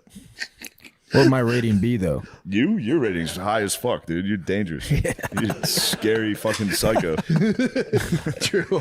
I've seen him talk shit to like you and Spencer. That was when you would talk shit to Spencer Brown. I was like, Gabe, chill. You're like, nah, I'll beat the fuck out of you. I mean, they were joking, but No, for sure. No, I got something against Spencer. Like you low think key. you could beat up Spencer? Yeah, because he's so Spencer big, would- and he thinks because he's so big he can like beat people up. But I feel like think he's he can because he's so big. Nah, Spencer's huge. Spencer's soft as fuck though. I don't know, dude. He's Nah, he playing is. fucking football. He's pretty Nah, I'd beat his ass. How big's this guy? It's like gigantic. 6'9", like 300. Bro, he's huge. It's like the Undertaker, bro. He's literally the Undertaker. He was the one who was at the Dave and Buster's. I was on mushrooms watching him play fucking video games, and I was Yeah. just like, fuck. He was terrifying. Yeah, that would be kind of scary on mushrooms, seeing giant guys. Seeing a giant guy play a kid's game. Oh, fuck. I was like, damn, dude, we used to have Vikings. Now they're just at fucking Dave and Buster's. It's crazy. That guy should be burning a village. He said he's hanging out with Lemaire and Dave and Buster's Buffalo. That was a great time. reality. That was the best time. That was an awesome time. That was literally the best time. Yeah. Yeah, I saw the one guy, I think it was the SNL after party. He tried to grab like your jacket or something, and you had some pretty quick movements. You know, remember at your SNL after party, there was a guy with a backpack who was trying to make everyone do drugs, or pretty much make Shane do drugs with him, and it was like, go away. Did not. Yeah. And you were like, dude, get out of here. And he tried to unzip something on your jacket, and he grabbed this guy's arm with a pretty alarming and terrifying speed, cranked it up. He was like a drug nerd. He's like, "Bleh!" And he like got away. And I was watching like, dude, you would have for sure died. It would have been. We had that one time where we were hanging out. Yeah, I think it was the same night you were saying you're going to fight Spencer. Well, yeah, was it that same kid night? came up at the bar. Yeah, he was tripping. Yeah, he was. He was tripping. Yeah. Real low. I don't know. I don't want to go into it too much. No. You were saying some things. I do. What did I? Oh, yeah. You went right to it. You pressed the button immediately. And I was quick. like, oh, shit. As soon as I saw him, I already knew. I was like, yeah. It is weird. Though. I've known a couple of guys like that who do have like a weird, who will go up to like the tallest, biggest guys and be like, fuck you at the bar. It's always like, because I have like tall family members and people will try to like fight them, and it's like a weird fetish. They're horses, dude. The dudes, they're giant freaks in your family. Yeah, like 6'6". They're massive. And the dudes would come up and be like, fuck, you think you're Philly would tough. beat the shit out of you. McCusker? Yeah. Nah. I'm taking him and Spud on that. You can't take the spot. Not the duo. No one can take you the can't. duo. You're saying His shoulders Gabe are- Davis is going to beat up War Mode? It's official. Adam I'm taking Schefter is War going to Mode on. report this. Yeah. The duo would be too The dastardly. duo is, Spud will come in suicide bomb at first. Yeah. He'll come in. Oh, 100%. Yeah. and he's just a torso. Dude. No He's- defense. He'd have no defense. He's a problem. Yeah. Yeah, he'll get you. He's got noggin too. He'd be tough to hit. Both those boys have some big ass noggins. Oh, brother. Nice. So you got a show tonight. I'm 10 moving o'clock. a little slow. It's all right. I'm thinking about it. 10 o'clock. I forgot it was a 10 o'clock. 10 o'clock's tough. But we'll see. It'll be fun, man. Brand new stuff. So we'll see. Trying to come up with the new stuff. It's pretty fun. Is it like an hour? Is it like a full show, or is it like I'm gonna something try. cool? I'm gonna try to do like 45 minutes of all new stuff. We'll see, or like newish. So we shall see. It's really just a test for Atlantic City because it's like I don't know. I feel like a lot of people from Philly are gonna be there who have seen the old stuff. So it's like let me try to give them the new. Just gonna bomb in Atlantic City. I'm gonna bomb in Atlantic City. If you lose the race and bomb, dude, you have to walk into the sea. You have to just go straight into the sea. Bomb and lose the horse, and dude, he would be in the races before the show. Yeah. You can't bomb. You can't lose the race and then think of him after the show. Yeah. Just be like, your new stuff's not good. Oh yeah, like, he'll just say that.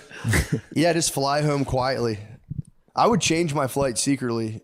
Like, so I just wouldn't fly home with my family. I'd be like, what the hell? They bumped me off the flight? This is crazy. I'm flying first class tomorrow by myself. This is crazy. Yeah, I couldn't go. I couldn't face my family after that, honestly. Or it would just charge me for the next victory. Yeah, I would for train sure. harder. Yeah, just train harder. You're not gonna bomb there.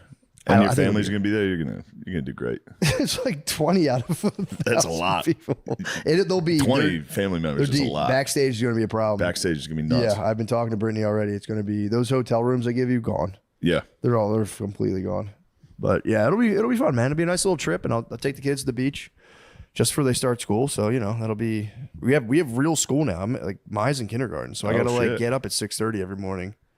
It's gonna be fucking bullshit. That'll be nice. Yeah, You're gonna like that. yeah. I do like the fucking. You didn't put Jocko. the fucking dots on the calendar for real though. I put one on. The picture you sent me, I was like, no. Oh, I did. I put one, but then she ran it back on me so fast. I was like, just kind of defeats the purpose. The dots would be too connected right now. She knew. She knew what she was doing. I think so. That's a good method though. It worked. It did. Yeah. It did. I mean, dude, my wife's also, I've learned she's a gerontopile. What's that? She's attracted to older, like elderly men. That's why I have the gray goat. The goat's not. The goat's nice. The goat's She's powerful. real. I told her, I'm like, The you're first thing I noticed when you walked in, I was like, damn, the goat's getting strong. it's a yin yang goat. Maybe bro. I'm Black a and bit of white. geronophobe. You're a geronophobe. I'm a geronophobe, dude. I fucking hate old attractive guys. Yeah, I've learned about geronophile is a nice one. Did you ever hear of a basiophilia? It's people who are attracted. Try to guess what it is. Basiophilia? Yeah, it's like a basiophilia. Babies or something? No, good Ooh, guess. good They're guess. called pedophiles. No, I don't know. I wonder. There's got to be a different term for like straight up baby attraction. Where you're like, nah, man, teenagers. I need the Hershey Kiss. It's the M&M minis, bro. That's crazy. Yeah, just baby fuckers. I think there's no real term for it. Yeah, It's called a baby. I think you call fucker. him like governor. yeah, true. Senator. No, basiophiles are people who are attracted to pretty much like neck braces, orthopedic boots. Holy shit. Oh no, That's great. that neck brace is the funniest thing you can have. Dude, orthopedic boot. Orthopedic boot. I was deep in researching kink for my radio play, so I came across Basiophiles. Basiophiles was like it was like a A through Z You just like list. hurt people. It was just I think you're just attracted. Yeah, you're attracted to people Dinged who up. are like bound in medical devices. Neck brace is the funniest thing. It's the funniest way you can look. I know. If you have a neck brace on, you are a loser. you can't go out in public. You Saw know, a watch. person in a neck brace at a casino. it made me die. The basiophile needs to head to the fucking casino. Everyone in there is fucking dinged up. Everyone's got a cast on. Yeah, true. That would be a good place for Neck a brace at a basiophile. casino is rock bottom. I can see the bees man rocking a neck brace at the casino with this hat. Dude. The bees will That get should it. be his merch. Neck He should braces. do personalized neck braces. Yeah, shut the fuck up. I'm going to Barners. Shut up. Yo, where'd you get that hat? That's fucking sick. Yeah, what that Carhartt? It's fucking sick, dude. Is Bees the main guy from? No, Is that's who's that? from Tires. Yeah, yeah. That's Gerby's. Oh, I can Gerby's. see how you. Okay, Gerby's. Yeah. Bees. Well, I remember him talking about Bees the is bees, Kyla's the killer bees. Kyla's boyfriend, the girl on the show. Oh, okay, Yeah. okay. He's a comedian and He's just an a good he's an guy. I all just timer, miss him. dude. I Yeah. miss him. He's back in Philly. Can't wait to see him. Yeah. Yeah, I don't know if I'll see it. I don't know if I'll be maybe you might down make next the year. track. You never know. You You really might just don't. honestly see him there That's true. That's true. with a neck brace in a casino, going, "Hey, Yo. yeah, you're racing fucking horse, dude. Horse is so fucking gay." I'm fucking tall horse. Only person I've ever met in the world who whispers like a deaf guy. It Fully, makes yeah, no if he sense. tries to be quiet, he just goes straight down. It's crazy. every time he'd be like, dude, fucking, because we all live together. So somebody would be upstairs and he'd be talking shit on him. He'd be like, dude, I fucking told him, like, don't fuck with that shit, dude. Do not fucking fuck with that shit. And he fucking did it, dude.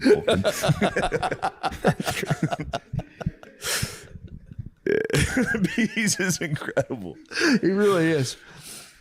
Never swam once. I know. It's He gets crazy. he gets so mad if you Dude. bring up swimming. This is how he dressed at the beach. Just jeans, t-shirt. Yeah. He's wearing He shows up at like 6 p.m. You're like, where were you all all day? all black with shoes We on. visited him at the beach, and he just never made it to the didn't go beach. to the We're like, beach. yo, where are you? Yeah, it's the bees, dude. Stands in jeans, like, yo, it's fucking beach. Yeah, it's fucking hot out here. Yeah, dude, you're in jeans. Yeah, he rules. Oh, man. Oh, bro. Yeah, dude. What do you got going on? Shit, just rehabbing. Got some visits lined up. Go to some Oh, teams, yeah. see what we got going on. You don't have to break the news, but what do you know? Say what you want. Up to the northeast a little bit. Yeah. I like that. And out Got a west a couple little. trips up there. A little out Yeah. west. Yeah. Yeah. Nice, man. You're rehabbing. What's your injury? I had tore my PCL meniscus. Yeah, fuck. so I had tore it the 17th game in 2023 in Buffalo, and then signed with Jacksonville, and the shit just never got back right. Yeah. So I was just running like week 10, and just took a cut, and then felt the pop in my knee, and went to go try to walk to the sideline. I was just like, bro, I can't make Fuck. it. So then that's my terrible. meniscus and then my PCL ended up fully. My PCL was already partially torn, ended up fully tearing, and then I had tore my medial meniscus. So how do you actually rehab that? quad sets. I mean, it was a lot. I was on crutches for like 12 weeks, and then I got a blood clot in my calf. So then I had to be on blood thinners for like 3 months.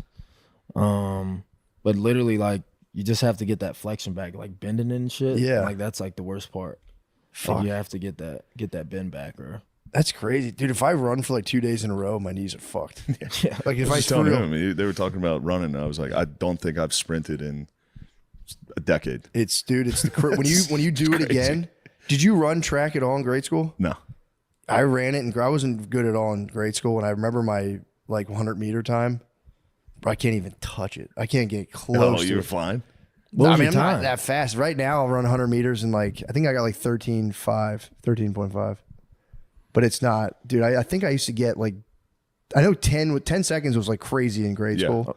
And I think I used to get I like think 10 12. 10 seconds is Crazy is now. crazy, Crazy now. now? Yeah, Yeah. like that's like high school guys. Okay, never mind. Yeah. Like Yeah, maybe 10. I get the same Like time. Maybe fast I've 10, always yeah. been at Yeah, maybe 14 I'm fast seconds. as shit. Maybe I'm the same. No, maybe I'm just 14 seconds all the time. There was a couple kids who ran like close to 10, I and think it was 14 like seconds is kind of moving. I could be wrong. 13.5. But yeah, Yeah. 13.5. 13.5 is great. But it's not bad. When I first started sprinting again, Yeah. after a while, my fingertips would become numb. Like half my fingers would just completely lose feeling, and I'd be like, "Fuck, this is not good. I might die out here." Yeah, definitely. But your body figures it out. Yeah, you'll see when you're geezed up. You do anything, you go, I didn't know that could happen to me. Yeah. Certain things start, but dude, my hands will fall asleep. It's crazy. Yeah. Yeah, This shit fucking circulation's fucked up. I got a long time for that. It's coming. But here's the thing, though: when you do What, are you mad at cardio, me about fucking aging? No, I'm not doing that. It's gonna Nah, it happen. just sounds like something that my body wouldn't do to me. Brother, I was like you. When I was your age, I was jacked and had abs and fucking. Trust me, dude. And I was jacked, I took perfect cut, care of tatted my up. body Yeah, I bet. from then until this age. yeah, all my tattoos disappeared too. My your tats are gonna fade off. Well, dude, cardio I always thought was pointless because I was like, Cardio is pointless. I dude. thought it was. No, it's definitely when like I the was most yo- important. I know, Yeah. but when I was younger, I was like, I'm just gonna bench press and get a bigger chest. Why the fuck would I run? And then That's like sick. when you run, your body grows like new veins. You just can't see them. But as soon as I learned that, I'm like, oh, this is sick. yeah, it's the coolest thing. Yeah, you just think about your veins growing, your capillaries spreading, and you're like, this is fucking sick. Yeah. So that- especially when you get like out of breath, like when you were a kid. Yeah. I haven't done that. Like I did that recently this week, and it was just like I used to do this like 10 times a day. Yeah, I used to do it all day. Yeah, just like yeah. fucking for whatever reason. I like Yeah. thought I was gonna die. I laid down. I was like, ran to 400. 400 sucks. 400 is That's fucking good. brutal. Yeah. 400. I think 115. Sorry, I keep talking about track 150 times. No, it's 115, 400. That's solid. yeah. It's not bad. It's all right. 40. I mean, I'm gonna be 40 in January, so That's pretty good, dude. What would you run 100 meters in? Probably like 100 meters. I don't know. Probably like a 11 maybe. Oh shit, Matt might fucking burn you, dude. no 13 13.5 5 is That's neck and neck. Dude. true. I just started work. We I can have just a race. We can have a race We right should. now. Well, Algie, I don't want to. I Yeah, don't want to fucking. come on, I'm man. running. No, Matt, I'm running. Matt'll take you into deep waters. You're not ready. You gotta keep rehabbing before you come at my boy. I'm good. Ready He's to fucking go. secretariat. He's fast. You're fucking. He's fast as shit. Dude. Real 13 5s doing Hoss my is best. dead, dude. My anaerobic capacity is definitely my strength. So yeah, I've said it before. All I got to do is follow him the whole time. I'm gonna give him a little leash. I'm gonna give him a little lead, make it think like, oh shit, I'm really beating this guy. Close the gap. As soon as I see that finish line, just gone. Hit the nos. Where are you? You guys are Can't hit the racing nos on too the early. beach? Yeah, That's gonna be tough, dude. A mile on sand. Got to be close to the water. we'll be yeah, we'll be who's on gonna hard sand. closer? We'll be You hard guys- sand. You got a draft behind him. That's true. I'm gonna let him Yeah. block the wind for me. Yeah. But yeah, it's gonna be hard sand. I'm not gonna go barefoot because last time I ran barefoot, I fucking fucked my toe up. Yeah. So, but yeah, it'll be cool. It'll be Friday. It's kind of bullshit. I got to fly all day Thursday and then fucking get there. But That is When you're bullshit. running, how do you know who gets to the mile first though? I'm trusting he has some sort of marker. It'll probably, if I'm guessing, it'll be a street sign on the beach. That'll be the marker. So we'll see. It'll be fun. Yeah, it's gonna be awesome. I might just try to do a photo You should finish. please film it, I'll have to figure out how to do it. and if you lose, delete it. But I might just and do say you I might didn't just film do a it. chesty Just get with a my body phone. cam? Do a chesty with my phone, Yeah. yeah, and just. I talked to a cop recently, and he said his body cam footage a lot of the times is our podcast as like the soundtrack to it. I'll just be listening to the podcast and then he has to chase it. It's making me laugh. I've been watching nothing but body cam footage the last few days. Yeah, it's been pretty great. Yeah, you enjoyed it? Yeah, body cam footage is nice. It's pretty funny. Taking Although it gets cops. a little sad. It's a lot of schizophrenic people. Yeah. Yeah. That but sucks. when they start yapping, it's kind of funny. Yeah, they're I know awesome. it's heartbreaking, but yeah, they start hitting numbers and shit. Like, I'm Dude. actually 727. You're like, all right. Yeah, I love those guys. Yeah, they hit names and numbers. That's how you know. They're pretty They're impressive. like, Frank is coming here, and he's going to be pissed at you. And people are like, what the fuck are you talking about? It's like, you'll see. Have you hit any like completely schizophrenic Instagram videos? For sure. They're the best. Yeah. Where you're like, what is this guy? And you're like, oh, fuck, he's schizophrenic. He's nuts. Yeah. It's making a lot of sense. At first, you're like, damn, this guy is fucking cracked the code. There was one good one. There was a good body cam. This old dude shot a drone out of the sky, and they came to talk to him. And while he's getting cuffed, he goes, I can't breathe. I can't breathe. He makes a fucking George Floyd joke. And the cops are like, dude. He was the man, though, other than the George Floyd joke. I don't approve of that. Schizophrenic guy hit the GF joke. He was not schizophrenic. He was just a bro. He was just broing He was out. literally a 72-year-old guy that a drone was over his house, so he shot it. They all called the cops on him. They were like, we're not going to arrest you. And he was like, I can't breathe. They're like, all right. Come on, man. Get in the fucking car. God damn it, dude. Yeah. So I got that going. It's really funny. Yeah, I'm working on that. Can't believe those cops are being such fucking snowflakes, dude. They were. The camera did shift away because I bet those cops fucking laughed. Yeah. Those cops probably loved that fucking joke. Like, yeah, Yeah, I'm sure they were like, fuck. that was a good one. True. Yeah, True yeah. motherfucking What else man. is going on? Tell you this, dude, I had to run in with firefighters recently. Whoa, what'd they do to you? Bro, these guys were fucking hunks, man. What? No, I swear to God, we had like a back to school party for Maya. Our friends came over, friends from the neighborhood, and Oh, Brittany. I saw that on Brittany's story. Yeah, You guys dude. put together a fucking It was party. it was a slam. Yeah, that was crazy. It was fucking fun. But she called. The fire department's like near our house. She went up there and she's like, "Hey, if we're having a party, just come by, bring the trucks. The kids will spaz." And I had run out for a minute. I come back. There's just two gigantic fire trucks, bro. Hunks just walking among it. Fucking Austin hunks, dude. Dude, like Sick of creme these de la Austin creme hunks too. need to fucking chill out. 6'3", 6. They're just I could massive. have told you the Austin Fire Department was definitely jack dudes. It's ridiculous. Jacked hot guys that do jiu-jitsu and shit. I'm like, oh, cool. Like the fire department's here. The kids are here. This will be cool. The wives are just being horny perverts the entire time, being like, did you call them for the kids or for us? And right away, I'm like, fuck these guys. That's crazy. Talking to husbands, I'm You like, should, again, you got to do what they do. You make those jokes back. I know. Yeah. Yeah, I should have been like, I'll suck one of these fucking guys. What if I sucked one of them? How would that be? Just really loudly. Like, what do you want, like a devil's threesome with these two guys? It's fucking crazy. They would pee in your butt. It's crazy. But no, I was hating. I was right away. I was like, get these fucking guys out. And then I talked to one firefighter. He's like, yeah, we love the cast. I'm like, these guys are fucking awesome. These guys are great. Yeah, fuck I it. went from being like, I'm gonna fucking start a fire down the street to get these motherfuckers out of here. These fucking hot guys off my lawn. They truly were fucking sick. They got the jaws of life out, and they were just crushing beers with them, making them explode. They were truly, yeah, dude. It was so tight. These guys are awesome. Dude, they were blasting the hydrant. They fucking blasted me with the hydrant. I was like, that's kind of fucking funny. Really?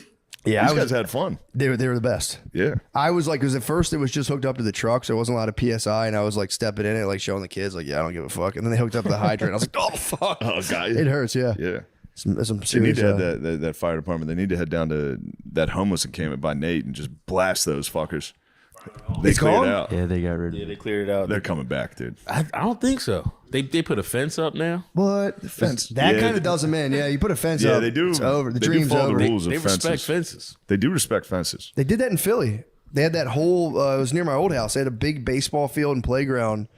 And like, it just became like a genuine homeless encampment. It was big. And they kicked them out and put up one measly chain link fence. And they were like, They can't. yeah, they just put the handkerchiefs on the sticks and fucking walked away.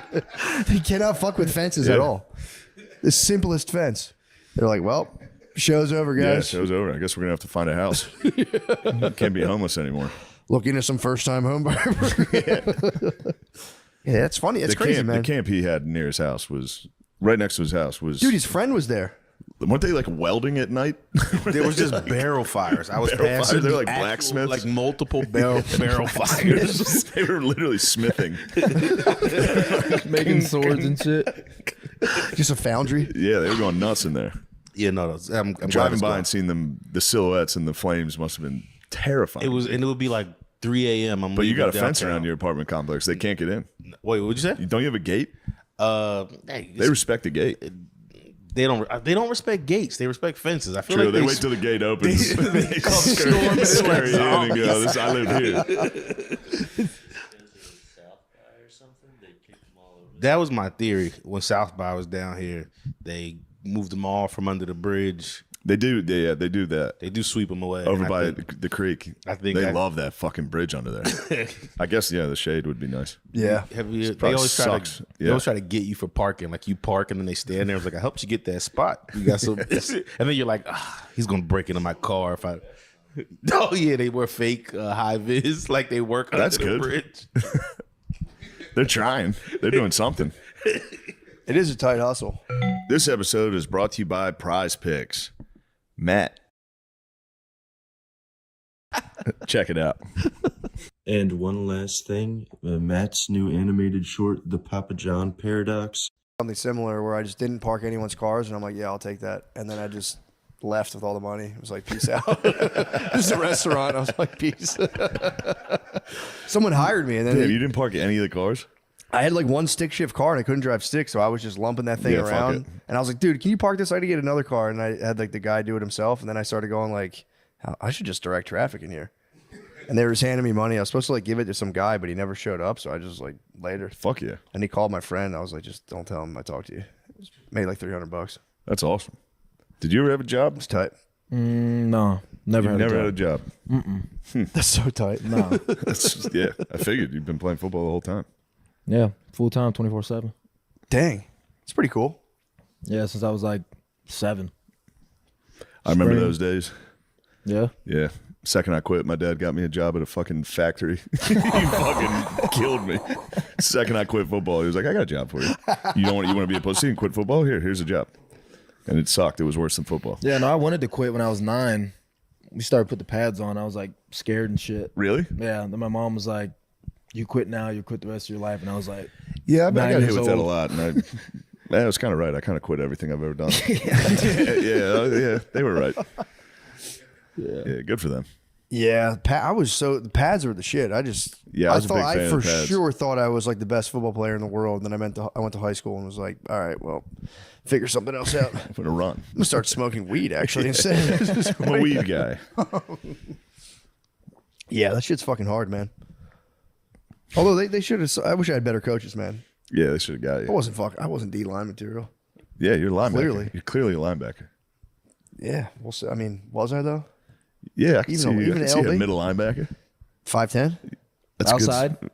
Outside, probably. Matt Milano style. Yeah, you got some. And you're a heady player. You'd be like Kuechly. I couldn't do. You'd understand that. You'd get it. True. I would. You'd figure it out. Yeah, I'd figure out the game. That's what I thought I would in college. Did not figure it out. I couldn't figure out. I don't need to read this playbook. I'm going to fucking figure out the offense. I couldn't figure out one play. Basketball was impossible. Basketball is you tough. Come down, pick here, you go. forget to play immediately, run straight into another guy. Set a pick. Yeah, I'm gonna set a pick, and hopefully that's what I gotta do. I will get the ball in basketball and just throw it away and give it to someone. Yo, get this thing the fuck out of here, dude. It's the worst. I don't need this pressure. It's the worst. It's funny you still see that in the NBA though. Yeah. Like I remember like trying to break a press and it's like, dude, I can't dribble. Don't throw me the fucking ball. If I get trapped, we're fucked. If I get the ball trying to break a press, it's fucking it's straight in the air, dude. You still see it in the NBA though. Guys will bring the ball up the court and pass it to somebody who clearly can't dribble at all. Yeah, and they panic. Yeah, get the fuck away from me. Yeah, that shit fucking Who was that? Was it Harden towards the end with the Sixers that just suddenly couldn't dribble? No, Harden. I swear to God, it was Harden. Harden had handled the whole. I feel like the last like playoff. He kind of fizzles out in the playoffs. Allegedly, I don't even put that on him, but I can't. I'll never shit on his handle. He's always. Yeah. All right, good diplomatic answer for James Harden. I'm a James Harden guy. I ain't gonna shit on him. I swear to God, I remember the end of his run in Philly of him just falling down constantly. The ball. I mean, it was nuts. He's an old man now, though. He is falling more. Yeah. He does tumble sometimes, but yeah, who's supposed to be good this year in basketball? The East is ass. It's going to be probably the Thunder again, is my guess. The East, everybody got hurt on the East. Halliburton, Tatum. The Knicks might be the best, and fuck that. But, True. The Magic. Huh? The Magic. The Magic, yeah, the Magic are probably going to be good too, actually. He's They'll lying probably like be like 1 or shit. 2, I think. The Sixers are going to, I don't know. I think the He's Cavs will lying be good like again. shit. The Cavs might be good. I forget about them. I didn't even see what they did last year coming in. They were great, and then they playoffs ass. All right, that's been our NBA talk. What else is going on? Cameron, there you go. That's honestly my. That's favorite. the meanest thing I've ever heard anyone do. What? You can explain it better. He was beefing with Cuba Gooding's brother, Omar Gooden Jr. from like Baby Boy fame. Yeah. So he called him like he was trying to say something like respectful about him. He was trying to say that like not popular actors don't get enough money.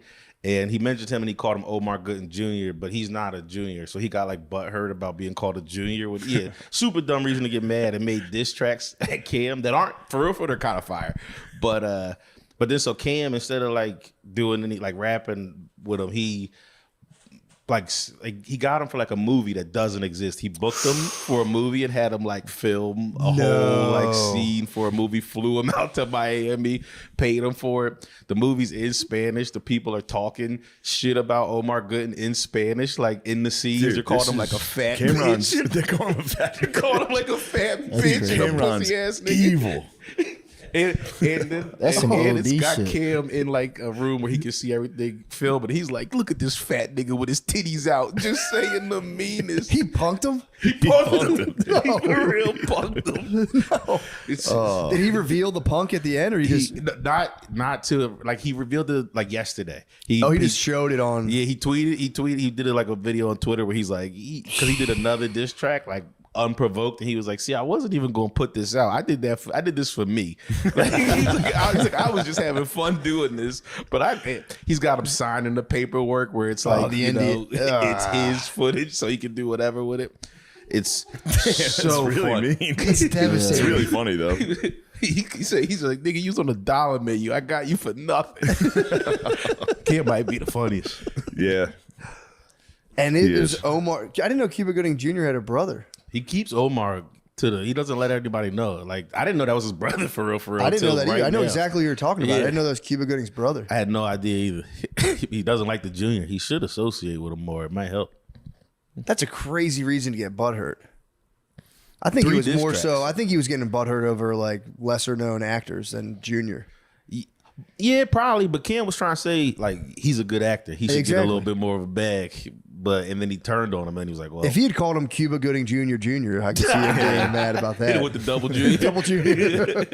That would piss me off. Junior is a high insult. Yeah. So what are you looking at, Junior? Junior would piss me off. Motherfucker. I'll fly to Miami and be in your movie. You piece of shit. It's also, you can trick any actor with that. Like, we have an incredible opportunity for you. For sure.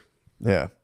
What was that documentary they did where they got Windy City Heat? Windy City Heat, where they got that guy. You ever see that? Oh, they do that to a guy. He's the man. He's a very funny guy. He's a crazy guy, a little, at the Comedy Store. And these other guys made an entire fake movie. They told him he was the star of an action movie and just filmed a movie of a guy that thinks he's in a movie. What's and it called? It's called Windy City Heat. Everyone else is in on the joke. They're fucking with him the whole time, doing like stunts, throwing him in trash cans and shit. It's incredible. And he never really got it. They show him the video at the end. They go, this was all kind of a joke. And he loves it. He's just like, what? He just laughs along with it. That's fuck yeah. Yeah, that would. I'm trying to think. That would. I mean, what's his next move? What's Omar Gooding's next move? What's Omar Gooding Sr.'s next move? He have to commit violence at this point. You have to resort to violence. Yeah, no, like diss track can top that. He has to. He threatened a diss track, which is not going to be better than that. And he did try to play it cool and be like, I don't care. I had a free trip to Miami. Like you gave me $3,500 and but like, nah, that doesn't. He was trying all the tricks. It wasn't enough. I think. Yeah. You got to walk away. That's his next move. He should have been like, I knew it. Alone. He should have been like, I knew it the whole time. If I was just fucking around. Cam also said he was like, I guess he was trying to do comedy, and he was like, he had a show booked at an Olive Garden. Like he's saying the meanest shit to him possible. Yeah, you gotta leave him alone. Yeah, you gotta leave Cam alone. If somebody fakes and puts you in a fake movie, you gotta go. That guy won. Yeah. This guy will stop at truly nothing to. Yeah. Dang. What's the meanest thing you've ever done to somebody, Gabriel? The meanest thing? I'm not a mean person. Yeah, you are. No, I'm not mean, bro. Yeah, you are. I told you look good in that hat earlier. Yeah, everybody's making fun of the hat. Dude, you look good in that hat. I lashed out against you when you complimented me, and I like the apologize. hat. Goes with the You furniture. said nice hat. I was like, shut the fuck up, dude. Yeah, he did. Then he went on my hats, and my hat was you shit. wearing the dumbest hat I've ever seen, dude. It's a great hat, right? He was ready for battle. It is. He can't. I'm great just hat. nervous about trying a new hat, dude. I feel you on that though. You know? I have 2 hats I can wear. If I try to put on another one, I like get not even out of my bathroom, and I'm like, That's what I literally did that. I put it on, looked in the mirror, Yeah. took it off, and I was like, Nate, do you want this? And they were like, it actually doesn't look bad on you. I was like, all right, I'll try. Maybe I'll try something different today. you ever done stand? Maybe it'll be different. Who knows? Did you ever do stand up with the hat on? Yeah. I've tried. I can't do it. I've done it actually like because I was doing a podcast and wearing it all day. No, you rolled out. Yeah. That's fucking sick. I can't do it. I've tried it. I wish I could be a hat man on stage. All They the seem greats, cool. all the greats do it. Yeah. Hat on stage is fucking power move. Just roll through them. Like, yeah, I'm just trying out some new. What makes it different with a hat on stage, though? I rely heavily on how dumb my face looks. You can't When really the see your lights eyes. are over, Yeah. you can't see your face. So I feel like it is reserved for GOAT status. You have to be like almost trying to like hide. yeah. So then I kind of pulled the trigger prematurely like 7 years ago. It's nothing compared to my blazer at the open mic. The play you. It's one of the most embarrassing. I wore jeans and a blazer and a t-shirt under it. You got to bring back the look, bro. I thought that's how comedians dress. That's how they dress. No one dresses like that. I looked. I haven't seen it since. Sorry. It's how they dress. Yeah, that was tough. Dang, you guys weren't around yet. That was at the Comedy Zone. That was in Harrisburg. It was the Harrisburg Comedy Zone, rocking a blazer off the highway at a truck stop. Just bombing. HBZ. HBZ is nice, dude. That place is nice. Yeah. The fucking murals are crazy. They can't give me a mural? Yeah, what the Everyone else fuck? got a fucking Voss has a mural. Shrek's up there. They got Got here's the thing, Crocodile Dundee. I can name the whole fucking mural. I've stared at it so many times. dude. They gotta ice somebody to give you your mural. They got Raymond the Amish comic, Earl David Reed, Liz, Kevin Hart's up there. Fuck, Chris Rock. They're just tossing random people. Oh, the Chappelle is like a racist caricature. That's of what I Chappelle. remember. I remember Yeah. Chappelle. They didn't do him justice They did at all. not. Yeah, that one was rough. Yeah, what the fuck? I can't get one. They can't erase Shrek. It's just fucking paint Shrek white. And go, that's him. That's Shane. He started it. Crocodile Dundee being up there is nuts. I mean, that's at that point they're hating on you. Honestly, I swear to God, they're hating on me. They're I do, putting, dude. Every club I'm at, you're on the wall. they put like serious. Isn't there like non-comedy actors up there? like Jane Fonda on there. Just like regular movies they just tossed up. That is some bullshit. Yeah. Although the guy who painted that wall is definitely dead now, so they got to find Everyone that's from there is dead. True. They're all dead. No, they're all alive against all odds. True. Every single one of them, Heat the Queef, still going. Thought for sure he was. Really? Yeah, he almost died like while we were with him. He fucking fell asleep under his trailer and froze to death. He got stuck under his trailer in a fucking blizzard. What? Yeah. How did he get stuck? Heat the Queef, I don't know. He's down there. He went under his trailer and froze. That's crazy. Came He back was incredible. crushed. He Came back crushed. with He a- crushed every time. Oh, He came it's back so with the fucking. tight. Oh, it's a Barack baby. Home run. He said Barack Obama's parents had an Asian doctor, and that's how they named him. And he goes, "Oh, it's a Barack baby." And he was a beast, dude. Yeah, that's Him pretty and his awesome. partner. Do you remember his partner? Were you there? That's crazy. Yeah, Big T. The cops came. Big T. The What? squad we put together in Central PA was fucking crazy. It was homeless people at a truck stop. We were like, "This isn't real comedy. I'll show you real comedy." It's just like you're following a homeless guy who's killing. Oh fuck! You gotta bust out the blazer. I might have to bust out the blazer. It's time. Yeah. It's time to do the blazer. Blazer with a V-neck t-shirt. God damn, dude. That would suck so bad. Yeah, it was a black V-neck. That's nuts. It's nuts, man. It's got to be the third smash. It has to be. You got to be nuts, dude. When you're starting stand-up, you literally have to be an insane person. That's true. To just go, I'm going to go to this. I don't even know one person here. I'm just going to get on stage. Did you go and scout one night and then I scouted ahead for like a year. For a full year, I was going to the Comedy Zone by myself, watching people bomb. And I was just like, I'm better than them. I know it. And I got up there and couldn't talk. Just couldn't speak. And I got in my car and I was like, fuck. Because I was like, I don't need to write. I'm just funny. I got on stage and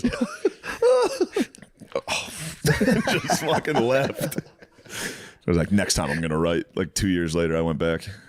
Yeah, I feel like my first time doing stand-up, I wasn't even supposed to go on, but they like called my name and I just like killed for 15 minutes. Yeah. I was doing Steve Harvey shit. Steve Harvey's like, I went out there and I killed for an hour, and they said, you got to come back here.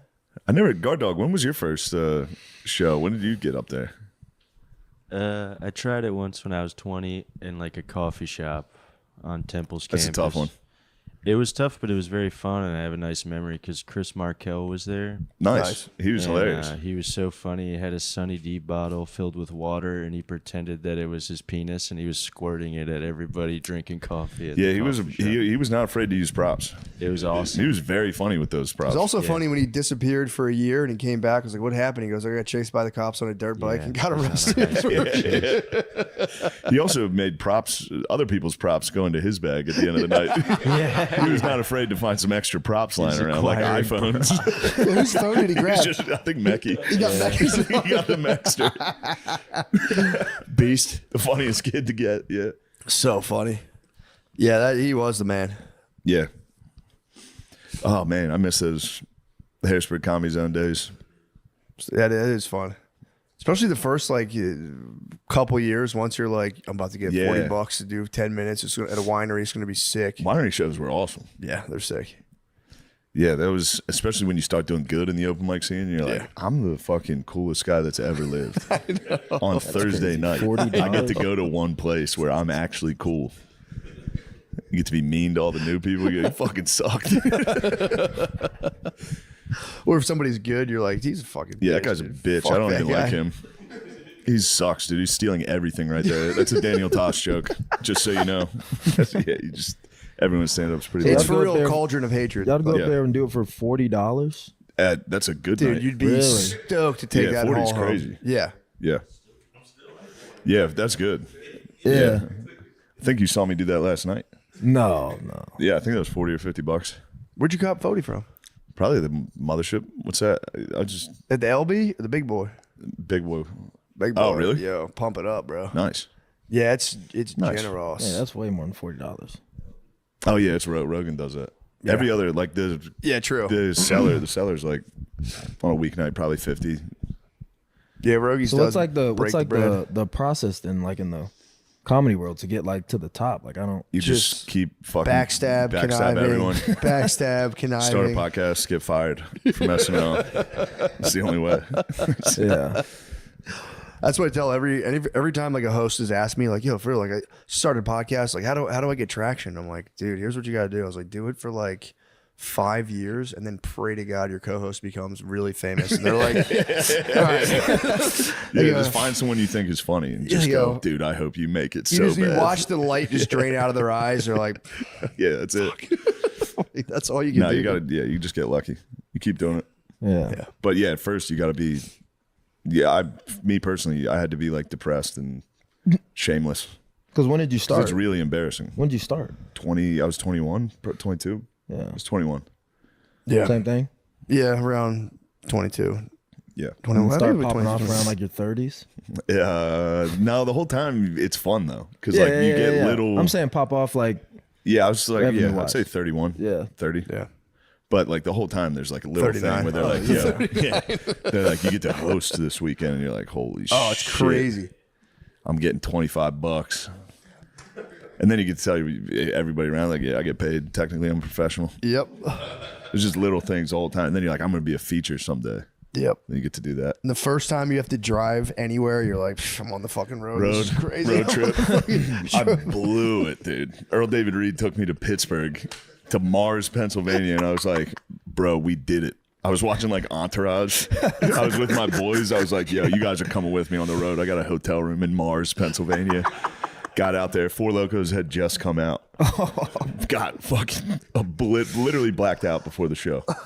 Crashed a wedding that was at the hotel. They hated us. They tried to fight us. Yeah. Then they saw my face on the flyer and they were like, this fucking guy's at the hotel. He's in this bar. He's doing stand up. A bridal party showed up. It was like, you motherfucking piece of shit. And I was wearing a suit that I wore to. I was wearing a suit again. I'm a fucking suit comic, dude. No, I was wearing a suit that we all got suits from Salvation Army so we could crash the wedding. Oh my god! So I was still I was in an unbuttoned suit covered in red stains from Four Locos, just dying, literally bombing as hard as you can bomb, dude. Because they were like, the host didn't show up. Can you feature? I was like, yeah, for sure. Can you do 25? I was like, no fucking problem, dude. I bombed so bad that the guy who ran the club was like, what do you do? I was like, I go to college. And he was like, what are you studying? I was like, history. I could be a teacher. He was like, yeah, you should do that. He's like, don't do stand-up's not for you. Just become a history teacher. Do you know where that guy is now? I know the club's gone and he's probably dead. He's dead. He probably died knowing I should have been a history teacher. He didn't know it was going to work. Yeah, that was kind of fucked up. Yeah, it was really But mean. I get it. There's so many fucking young comics and when you see them and they're, dude, if a kid, this is my first show. Yeah. Showing up drunk in a fucking suit. He should have known. If he knew anything about comedy, like, dude, this guy's swag. the man. Yeah, that guy rules. Guy fucking rules. All those, like, a lot of the places you got paid initially were, like, very old crowds, and they were run by the most serious dickheads ever. And they were so mean. They really would be, like, lording over you. Yeah. They'd hand you an envelope of, like, $40 at the end of the night and be like, yo, don't ever make fun of the host ever again if you want to work in this town. And you're like, dude, shut they the hit you. fuck They up. tell you how to do it. Yeah. I did Uncle Vinny's. Yeah. And that guy got on my ass. I don't even know if it was the main manager, but there was like 4 people in the club. It was literally 4 old people eating just at an Italian restaurant. Yeah. And I was lying. I was like, this is new material. I'm just messing around because I was bombing. Yeah. I was bombing so badly that I was like, I'm just trying out stuff. It was my best stuff, dude. And then he's like, come outside and talk to me. I was like, all right. And he was like, don't ever use this as a workout room. This is a club. And I was like, okay, dude, there's 4 fucking people eating spaghetti. What the fuck? Yeah, they do that. The best too. is when I used to do the comedy. Did you ever do the comedy cabaret? Yeah. It was raw. It stunk pretty bad. Wait, where was it? It was all over. It'd be like there's a bunch of restaurants, hotels. And I remember I did a night and I was like, all right, I feel like I did okay. The guy's like, here's your pay. Good job. And I something told me open it in front of him. I opened the envelope. It's just completely empty. And I was like, yo, bro, where's my fucking money? And he was like, I forgot. what the hell? Starts looking around. It's empty, dude. Did it fall out of here? It was a sealed envelope. I was like, you motherfucker. That's great. What the hell? That's good shit. Yeah, you got to be kind of a scumbag to be running. And those shows were not lucrative. You're doing of course. It's crazy what you're up there to. was the one guy. He used to. I forget his name. He would book all these shows almost near the Poconos. Yeah. And he didn't have a phone. He would book comedy shows. You have to call his girlfriend and be like, yo, it was I forget his name. See you there? And then she'd be like, hold on a second. He'd just be whacked out on perks. Like, yo, dude, you fucking shit's killer, bro. You're looking across.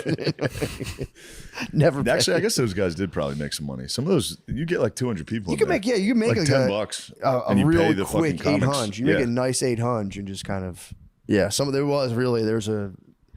a level of it that's completely run by the meanest, oldest, fattest Italians. Mean old fucking wops, and then literally schizophrenic, depressed kids.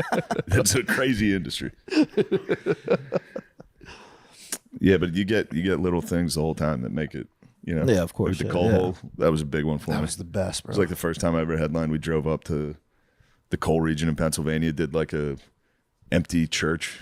It was BYOB, tight. dude. We got fucking hammered in there with them. It was nice. I remember there was a puddle outside of it that was huge, and I jumped the puddle, and I was like, "Fuck yeah, best dude." night of my life." It was awesome. That's all I remember. Yeah. That was fun though. That might have been one of the funniest things I've ever seen. Yeah, that was a good one. Just going off the cuff of For the coal hole people. Yeah, the coal hole people loved it. The I was talking about like Jewish golems. Yeah, I remember that. I was like, I'm a Jewish golem. If you put a note in my mouth, I'll fight you. You tell me what to do. The coal miners were like, ah. Yeah, they loved it. Oh yeah, coal miners for Yeah, sure. great town. Yeah. I think that was Jim Thorpe. I was up there. Yeah, great town. Shit fucking ruled. Yeah, we need factories back. Dude, we do. We need something. We really do need to start like, because offices are fucking lame, man. Yeah. That's the new factory. Like everyone's crammed into this office. We got to figure out what to do with people who are The bros. Yeah. The factories. Yeah, just like The bros. people need to be thrown somewhere every day and just fucking whistles and stuff. Yeah, it's a good life. Yeah. You get paid and you go fucking. That's the problem is the standard. Yeah, giving someone enough money to live. Because I feel like now it's just like you give them enough to get access to debt. Yeah. And it's like, yeah, dude, you can get a house, but you're going to be in debt till you die, and then, we'll wipe it. Yeah, we can't just all play games all the time. Some of us have to work. Yeah, dude. Bro, today was a nut day. That's a good work. Today was a nut day. That's how you work.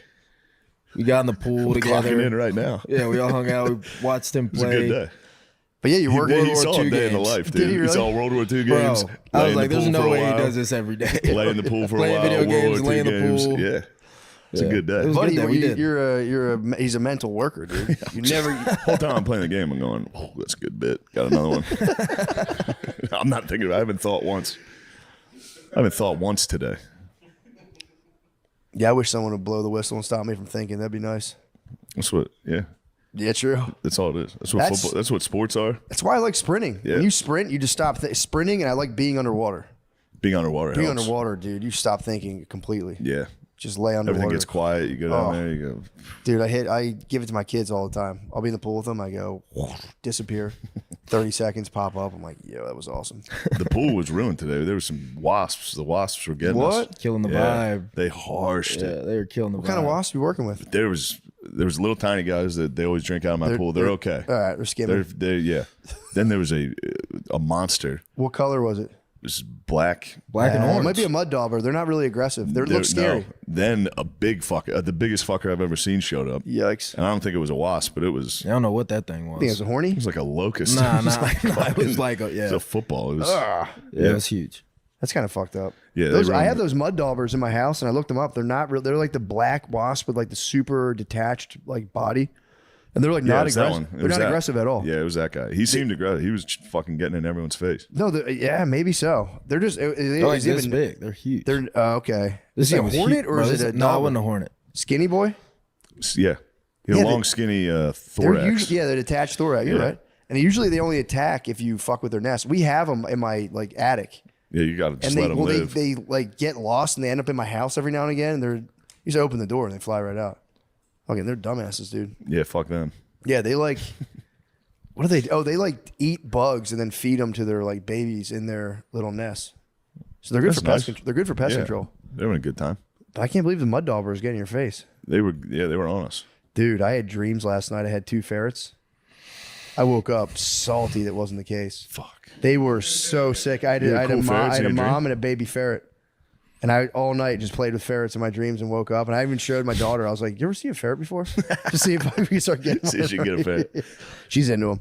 Dude, they are the ferrets sick. rule. That's what you should get is a ferret. You think, yeah, I could get like 6 or 7 ferrets Bro, in this you house. get this place. You get this place Let popping. them out. Yeah. And what you do is, like the tubing that hooks up to like your dryer vent. Yeah. You just like put that shit all around your house, and they just go nuts in your house all Now the you're time. talking.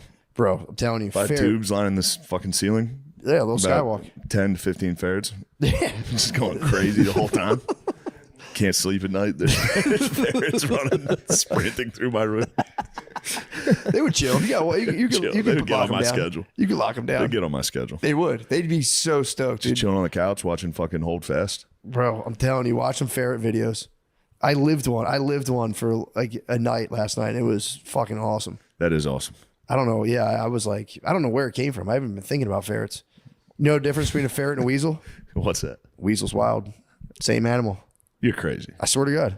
I never knew that. Yeah, weasels is a wild Ferret's ferret. just a domesticated weasel? Mm-hmm. Or is it just in the weasel family? Isn't that a No, family? I think they're the same fucking thing. I looked it up today because I believe you. I didn't know if I wanted a ferret or a weasel, and I looked it up. I was like, no, that was a ferret. Isn't it a weasel? Is it a weasel family? Is that all those fucking things? I'm not sure. I guess that's What's what a- I saw. What's a fink? Isn't that a fink? Is it mink? Yeah, fucking idiot. Mink, yeah. Mink coat. Mink coat, yeah. Mink coat. What is it? Matt, I regret to inform you that they are related, but they are not the same animal. Well, that's fucking. it's the AI. same fucking thing. I'm sorry. No, you're right. This AI summary fucked me, dude. It's not my fault. Yeah, it's not true. That's AI bullshit. Sorry. What's the difference? It is pretty much the same, but they said it's like a domesticated cousin, so they're slightly different. I see what you're saying. Yeah, they're not the exact. Same species. Can you like put them up next to each other? Because I feel like they look exactly the same. Ferrets have to be wild animals. You're pretty. Yeah, you are right though. Doesn't count now. You just told me I was fucking dumb as hell. But I'm taking a look at some pictures of ferrets, and you're not wrong, Matt. Cutie pies. Be nice to have these guys running around. That's what I'm saying. Yeah, wouldn't you like that? You can put them on a leash too. You don't want that fucking guy. Yeah, that's fucking good. Look at that guy. That's a young ferret. Dude, and they just You chill don't with want that you. guy around. Killing shit. Looks like a good time. Yeah, they're mischievous though. They are mischievous. It makes me think of the gerbil video. Body you showed cam. the Body gerbil cam. video you showed Mr. us today. Pancake. He's got gerbils in his pants. What was that? Just a homeless guy broke into a fucking pet shop. And they found him on a bench asleep. They like rip him off the bench. They have to cut his pants open, and they're like, "There's fucking gerbils. He's got gerbils in his pants." He passed out with gerbils. What did they do with the gerbs? They catch them or let them go? They were all holding them. I don't know. We didn't get that far, but They still in the alive? pet store, there was I think just they're animals. dead. There's puppies outside. There was parrots and shit on the What? sidewalk. He broke. Yeah, he threw a rock through the window and got in there and freed all the animals and fell asleep. He That's referred kinda to tight. himself as Mr. Pancakes. So But it really seeing him is. get They're just- ripped off the bench is rewarding. The what? It was watch cops ripping a homeless guy off a bench that just broke into a pet shop. Pretty great. I think he was on a bench like right next to it. And I guess that guy just got goes to like tuckered a out. crazy house. I don't even think they have crazy houses anymore. Ah, that's You nuts. gotta Why just not- let them out on the street. Whose idea was that? Liberals. Fucking liberals. Turns out having mental hospitals might have been a good idea. Yeah, the problem is Insane asylums. in like the 90s, they used to Where like you're kick gonna their go. ass. That's the problem. You're nuts, He dude. goes insane asylum. We got to lock him up, dude. He's a sicko. He's a real sicko when you get to know him for real.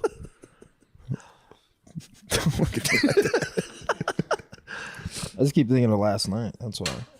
It was a fun time. It was. Chill sesh or like Yeah, what was good the vibe? chill. Chill, yeah, good chill. Nice. Yeah, it was good. We had killer sash. Chill. Wow. Wait. All right, we're back on the record. Back on the wreck. Chill sesh. We could probably wrap it up. Yeah, we're at an hour. Yeah, this is good chill sesh today. Cool. Yeah. No one really got less uncomfortable the entire show. No, I thought we were for I sure. thought we were gonna break through. Hey man, The whole sometimes you time. don't. It's when Sometimes- you're staring out to these, there's fucking 10 guys in here.